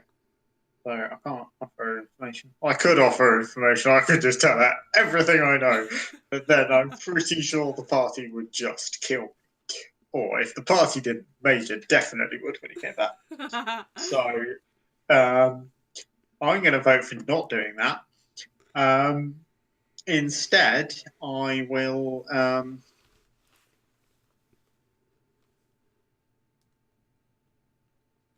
You said about money. You said that would be fair trade. I like money.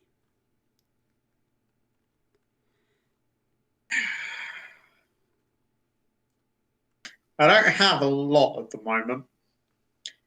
I'm kind of waiting for a big payoff. That's a long time coming.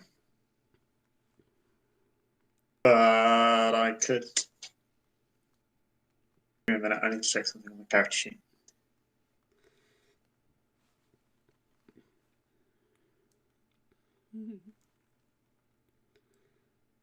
I could offer you a amount of money. Very well. How do you want to do the information? Do you want to be? Should we play in bouts until you're satisfied? Should we go in bouts until you're satisfied with the information? I tell you a little bit, you pay me, and then I tell you a bit more, you pay me a bit more until you're satisfied. What do you want to do for an amount of information? Okay.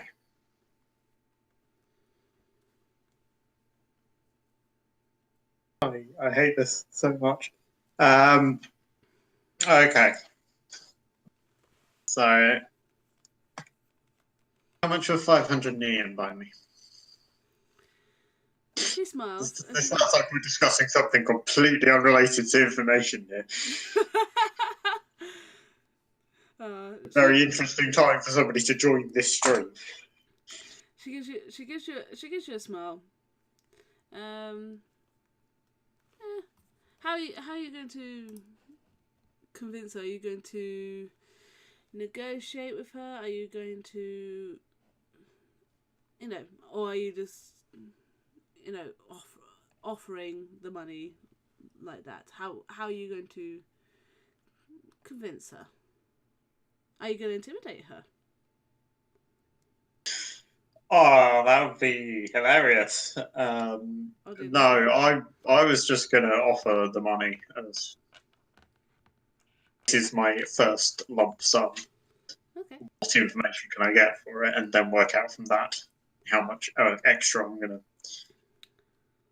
into this and how much of a waste of time it's going to be. Fair enough. She smiles and she sort of nods. She seems to have enjoyed this little discussion. She seems to enjoy. She's the one getting paid at the end of it, so it's extra pay for her. She's also seen you squirm a little bit. She kind of enjoys that. She goes, "Well, I think I can get you a significant amount of information for 500. You want it on him specifically?" Him, his employers, whatever you can give me. Very well. She holds out a palm.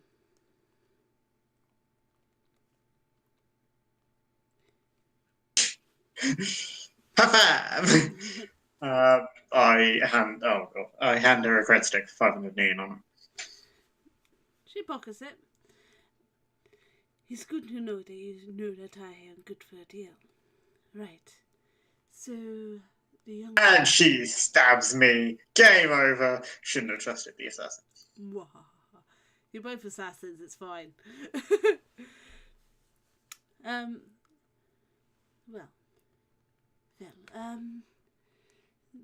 do not know that particular gentleman's name. He goes by Johnson. Which we all know, if he's a Johnson, he's definitely not a Johnson. He was plainly, he wanted me to get rid of a certain person who'd tried to get into the building after some little girl.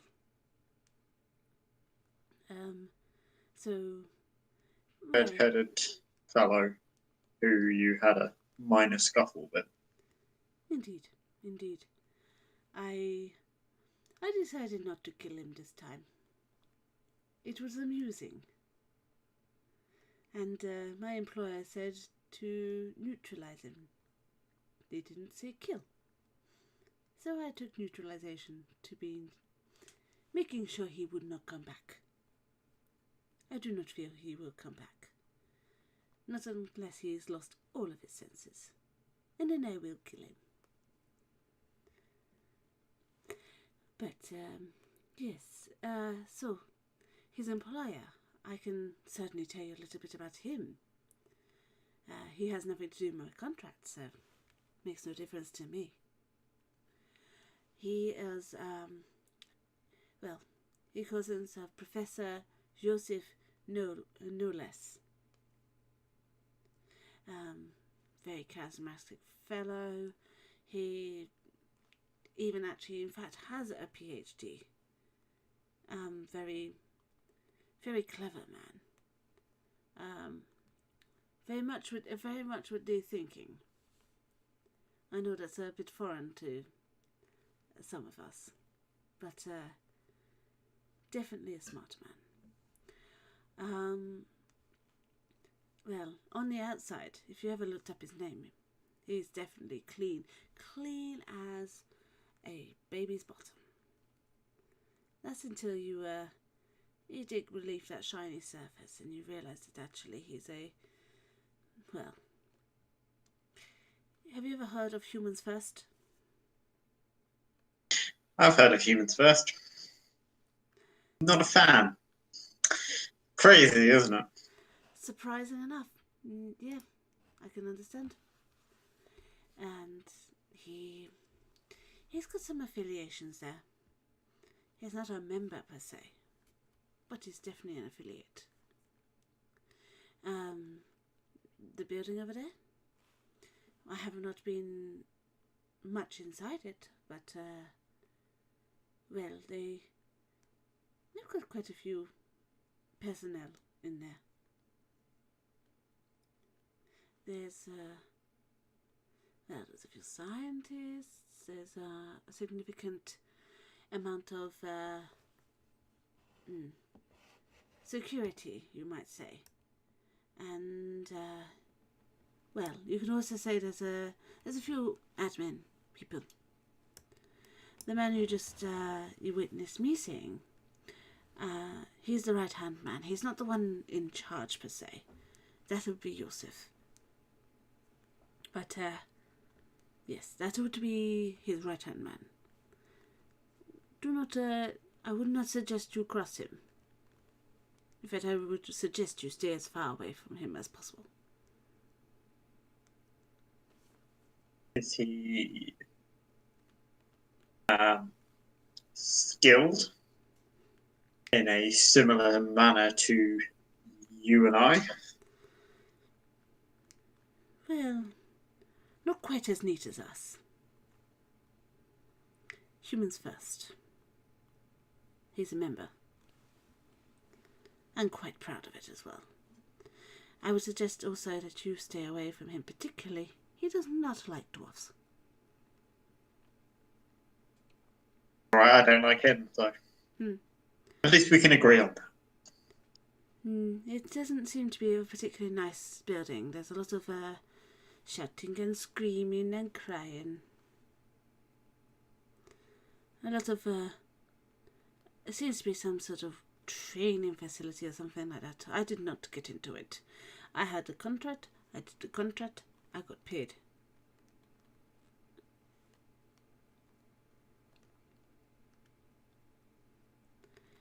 Does this satisfy you?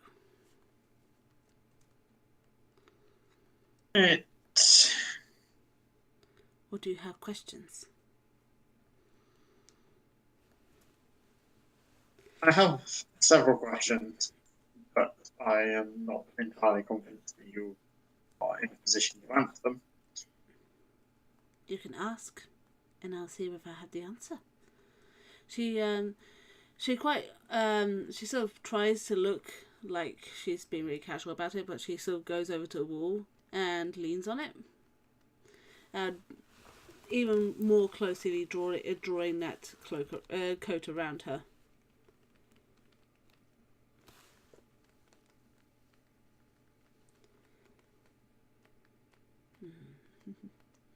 So what are your questions, Sidewinder?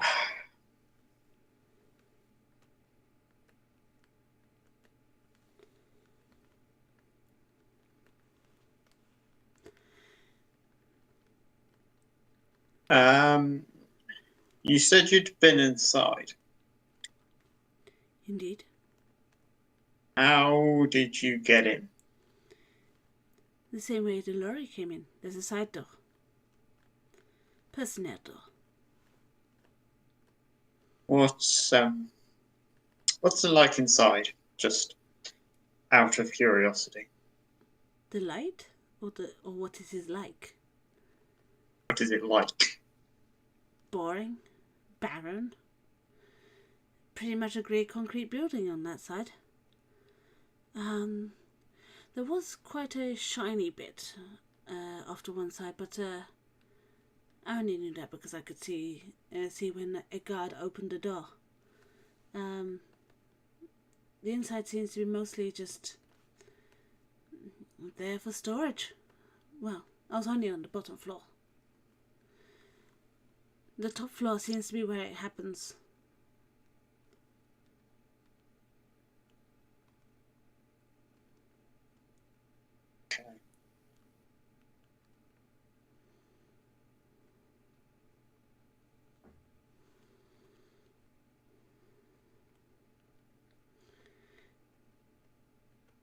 Interesting.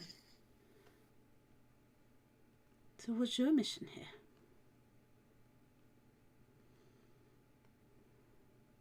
if it's not to shoot someone?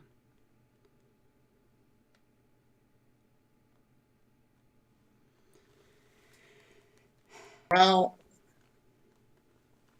my mission here, technically, is over.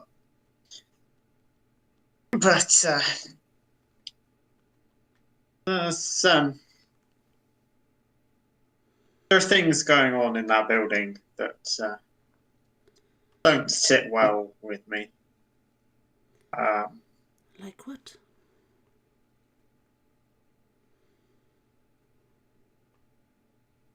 Experimentation on children. She sort of properly leans back. She folds her arms across, her face getting somewhat more concerned. Whilst you know her to be a hard woman and an icy bit of a bitch, really, you know that she is she doesn't do collateral if she can help it, and she certainly prefers to be as clean as possible with her killings. This does not something about it does not sit well. She's not hiding this from you.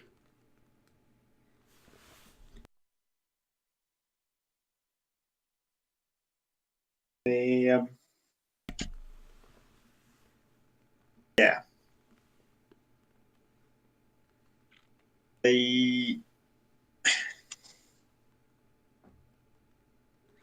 There may be a group of us intending to shut the place down before anything else can happen. Interesting that you've got a group trying to neutralize the building right after this young man decided to make an attempt on it. You say he's not from your group? From what I've heard, it's not a popular place. I'm hardly surprised that we're not the only ones. It shouldn't be on the map. Most people do not know it.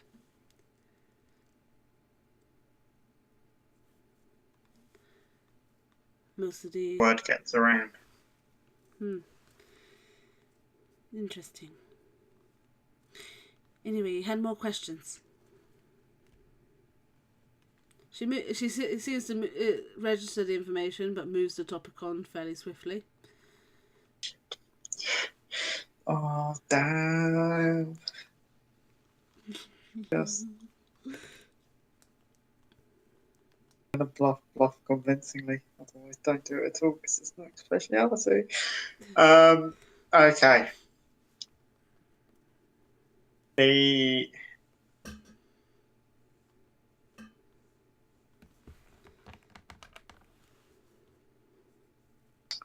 Do I try and add another NPC to this mission and make it even more complicated? You can or try. do I not? Would she go for it? She's got a conscience. Prove that at least. She's got a conscience. I just love that deduction. It's great.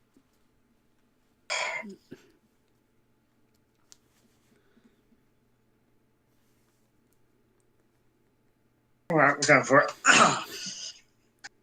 Second question. I'm listening. Would you be willing to help us? I can see that what goes on in that building does not sit well with you either. I can't really offer you a contract. Can't offer you a great deal in the way of money. Assassins with a conscience. It's a dangerous thing. She seems to sort of she leans back, looking up at the sky, and even through the smog of London, you can see a few determined stars glinting through the smog. Make a negotiation plus your loyalty. So that's 5 dice, I think. I will check. Yeah, it's 5 dice.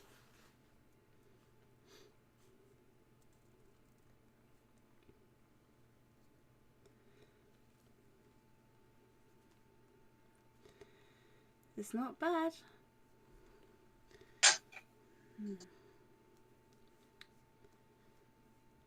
It's an interesting proposal you make. I cannot say that I will be...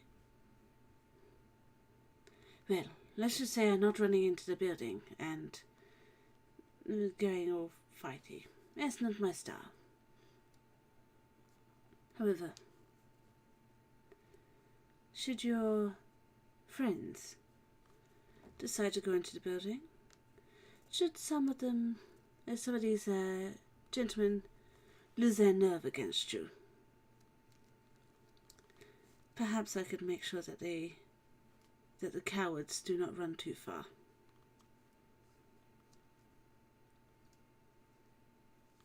However, you do not speak my name, and I had nothing to do with this.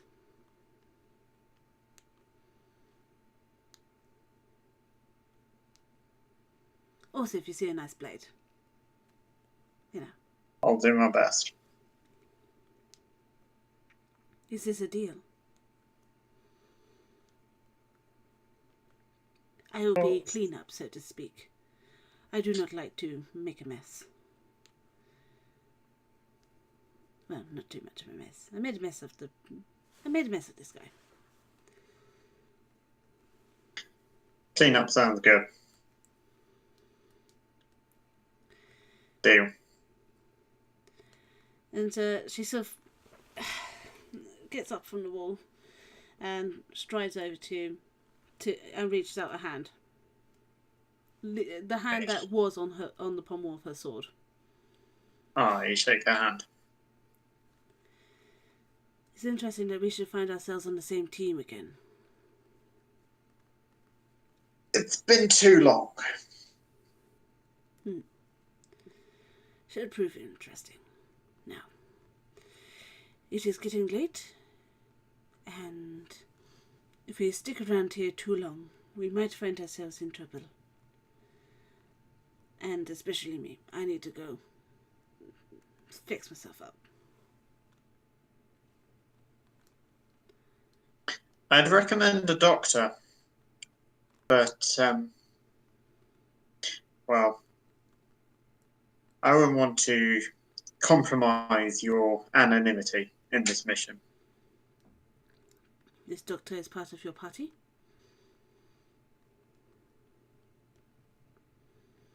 No.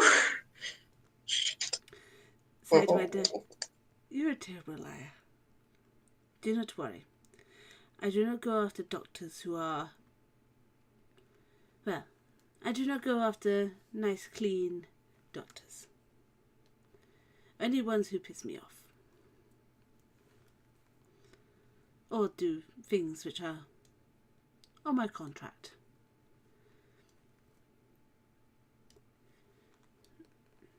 But I can take care of myself. I always did, and I always will. I sort of thought you'd say that. Besides, I've got this thing. And she still pulls out she pulls off her back. In her backpack, you can tell like one side of it has a medical pack on it. And she flings it back over her shoulder. Anyway, I will bid you good night. And she walks around you. Even though you know this by it's her. But even the heels of her stilettos are deadened by the way she walks on her toes. And she strides off into the dark, pulling the cuff of her jacket up, warily looking around before she turns the corner and walks out of your sight. Okay. I will wait a short amount of time and then proceed to the street where the back door is and check that she's not there still. And then I will go back up to where Mouse should be waiting, but Mouse is still with your gun. that's good. When you get up there, she's with your gun. Did you leave the comlink on? Or did you have it off? During the exchange with... Yes. Well, I would have had it on. I wouldn't have thought I would have had it broadcasting. As in, did you have it on so that she could hear? No. There. So it wasn't too she didn't seem to try anything. Are you okay? I'm good. I held out my hand for my sniper rifle back. Can we get out of here now? I don't like this place. It's creepy. Certainly is. I go back to the windows with a view over the facility and check again just to make sure nothing's changed while I haven't been keeping an eye on it. And presumably Mouse hasn't been keeping an eye on it either because she was watching my exchange with Stiletto. And there's another set of guards, but same formation. That's about all that's changed. The gentleman who was at the door, he's gone back inside. Okay. He's obviously finished his drink and left. There's a small ember on the terrace from, you suspect, a cigar. Okay. What kind of time is it now? It's probably about 2 a.m, to be honest. Right. It's pretty thick black night now. The smog of London is slightly rolling in. Yeah, it's pretty easy. Because I'm getting the impression that Mouse wants to go home or back to the hospital. Mouse definitely wants to get out of here. I still, Gamma's words are still ringing in Sidewinder's ears that it's really not a good idea to be out at night. Then again, he did just stand outside for God knows how long having a conversation with a Russian assassin, and nothing untoward happened. So if we risk it, something will happen. If we don't risk it, nothing will happen. We'll think, why didn't we risk it? On the other hand, we were going to stay and watch the dawn changeover. Oh, Shadak, stop backing me into corners. You can do whatever you like. You can even tell Mouse to run off if you want. No, because then if she gets into trouble, then I'll feel bad. Aww, feeling bad for NPCs now. It's all fine. I felt bad for the NPCs in your campaign. I think it's only fair. Okay.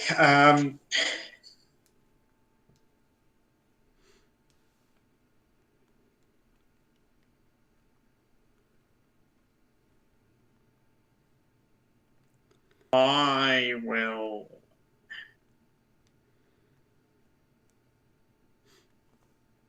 Can I get my van to come and meet us rather than us having to walk? See, there you go, thinking like a rigger. Yes, you can. Van, come to me! So, you input the command, you get a command back going, on my way. You get like a little pin, kind of like an Uber, of where it is. I will command it to park up in the next street across. So it's not plainly obvious that there's a vehicle driving around and the guards are going to think, there's a vehicle driving around, but there's nobody in it. That's very strange. Nobody in it is actually pretty not unusual. Especially around the curfew, because obviously having people in the van means that, basically you're not going to leave your drugs unarmed. and you're not going to leave things which are really deadly and important unarmed, but you might not care too much about food or that sort of delivery. Okay. So, yeah, we'll park the van up in like the next street across. And once it tells me that it's there, we will go to the van. It takes about 15 minutes. And whilst it's quite fast for London, this is Lambeth Containment Zone. There's no cars on the road that are actually functioning, apart from a few vans here and there, a few automated vehicles. There is like the occasional taxi that's automated that is wrecked all hell, but will go into the Lambeth Containment Zone should you be mad enough to go in there. You get in the van. Mouse presumably is allowed to get in the van too. No, I'm gonna make her walk back because I'm cruel. Well, of course she can get in the van. So yeah, you get in the van. Roll one more perception check on the way.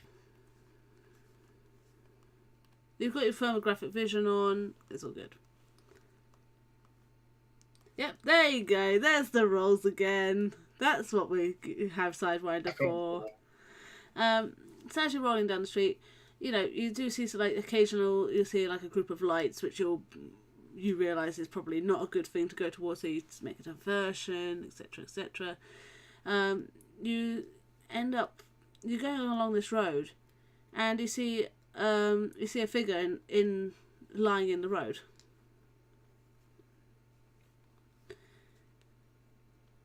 Oh no, is it a figure I recognise? Does it have red hair? You can't see the red hair in the darkness, but you can certainly recognise the weapon that he carries along his back. Oh god.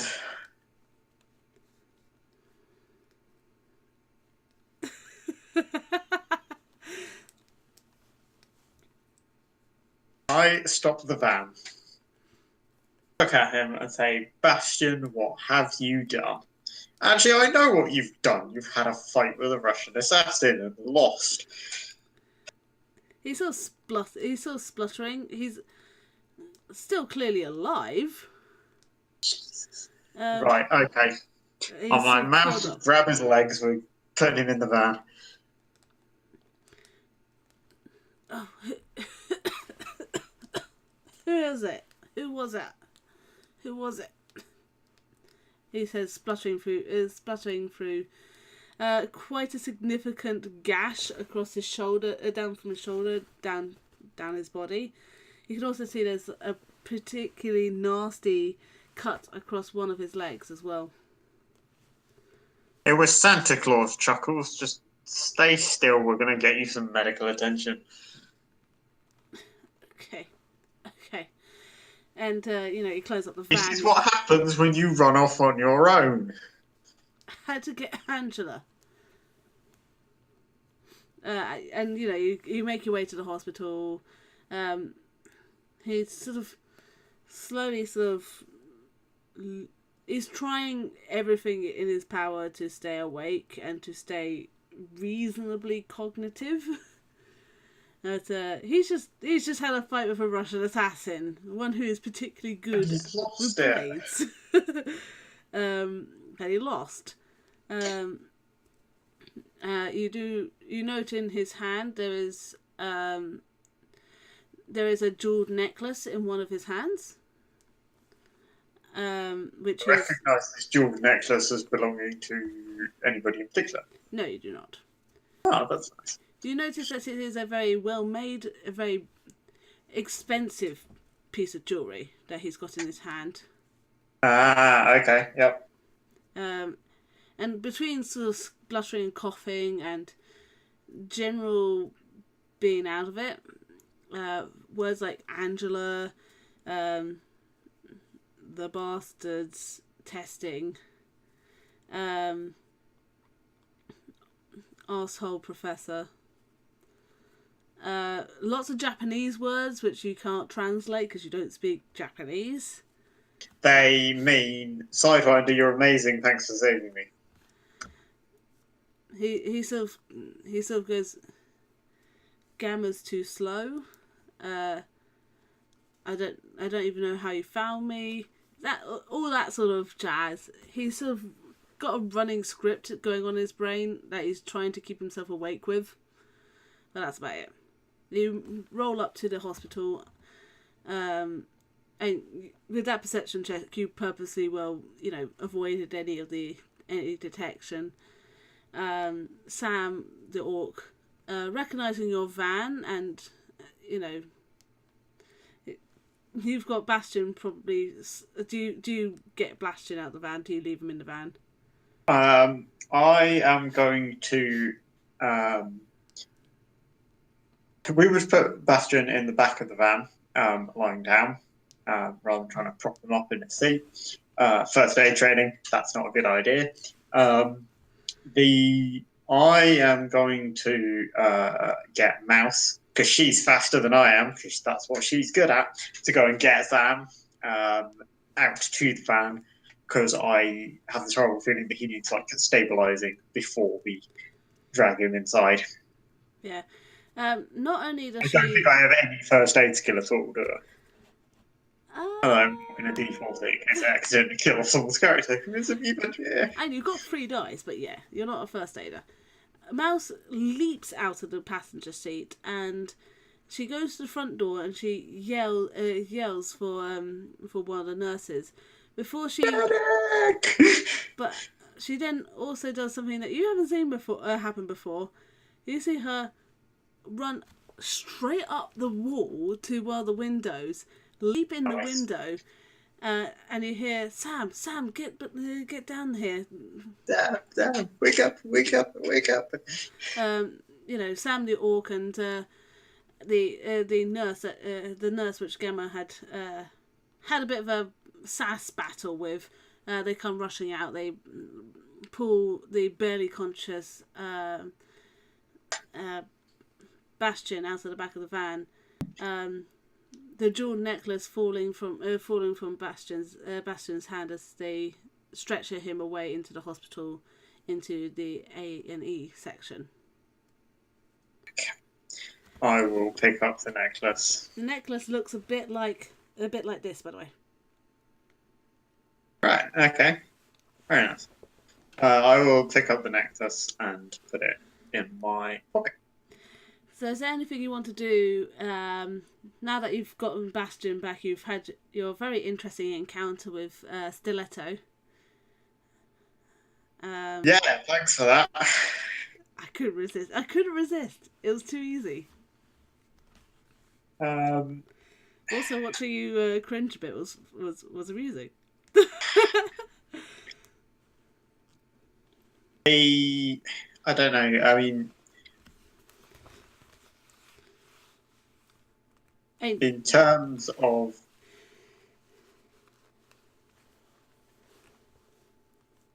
actually what I'm going to achieve from it, I don't know that there is much else to do other than just relay what's the relevant bits of what's happened to the rest of the party. I'm assuming you leave Stiletto out of the discussion, or do you? I will leave Stiletto out of the discussion. I will also ask Mouse to leave. Just that didn't happen, basically, and to forget about it. Mouse gets the impression that that there was something personal to that particular meeting, and so she considers it as not. She seems to consider it as not important.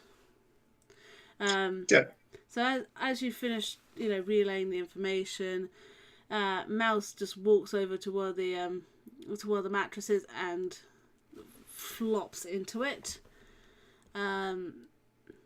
Wolf is already, he sort of made a section for himself. Some of his guns are in pieces whilst he's cleaning them.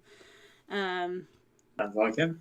Taurus is taking up a position by the window, and Borealis is talking with Gamma.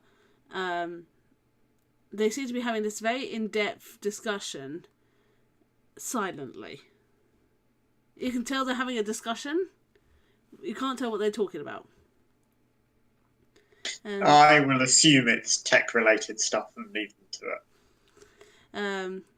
So Sam.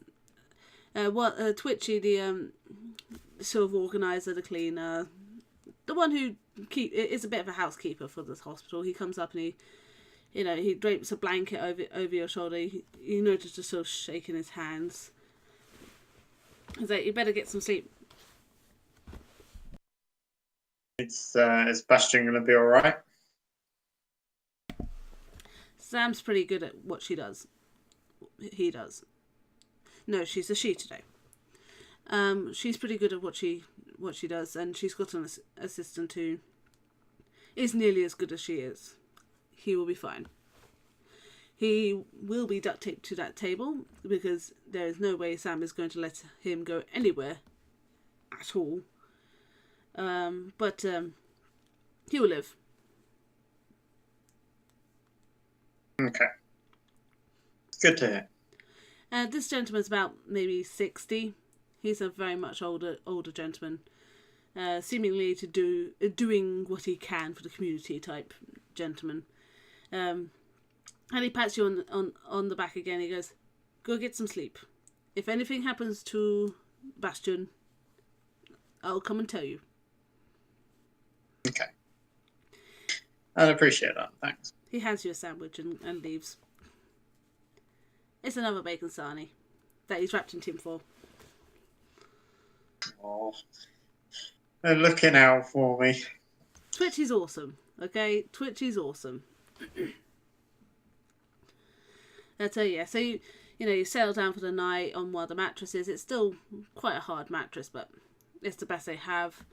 And as the camera pans away from the hospital and the action, it settles on Stiletto. She just sort of looks as she's walking. She's got the cred stick and she's sort of looking up at the sky and looking at the place where you just had the discussion. And she says to herself, almost unaudible. Fortunately, there's nobody around either. Will Sidewinder. Seems things always will happen around us too. Things will get interesting, I think. The camera pans away from her, and this is where we will end our side story for tonight. Thank you everyone for joining us. Thank you for giving me the pleasure of watching Bulldozer cringe and make all of the best facial expressions on the planet. I'm terribly sorry for my diabolical Russian accent. I hope to make it better, but I've also got a really sore throat. So any final words, Bulldozer? I regret my decision.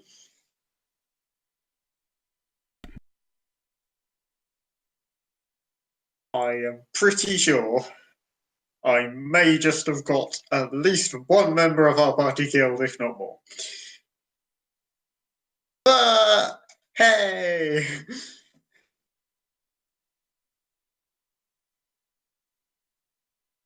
Funny, Janek.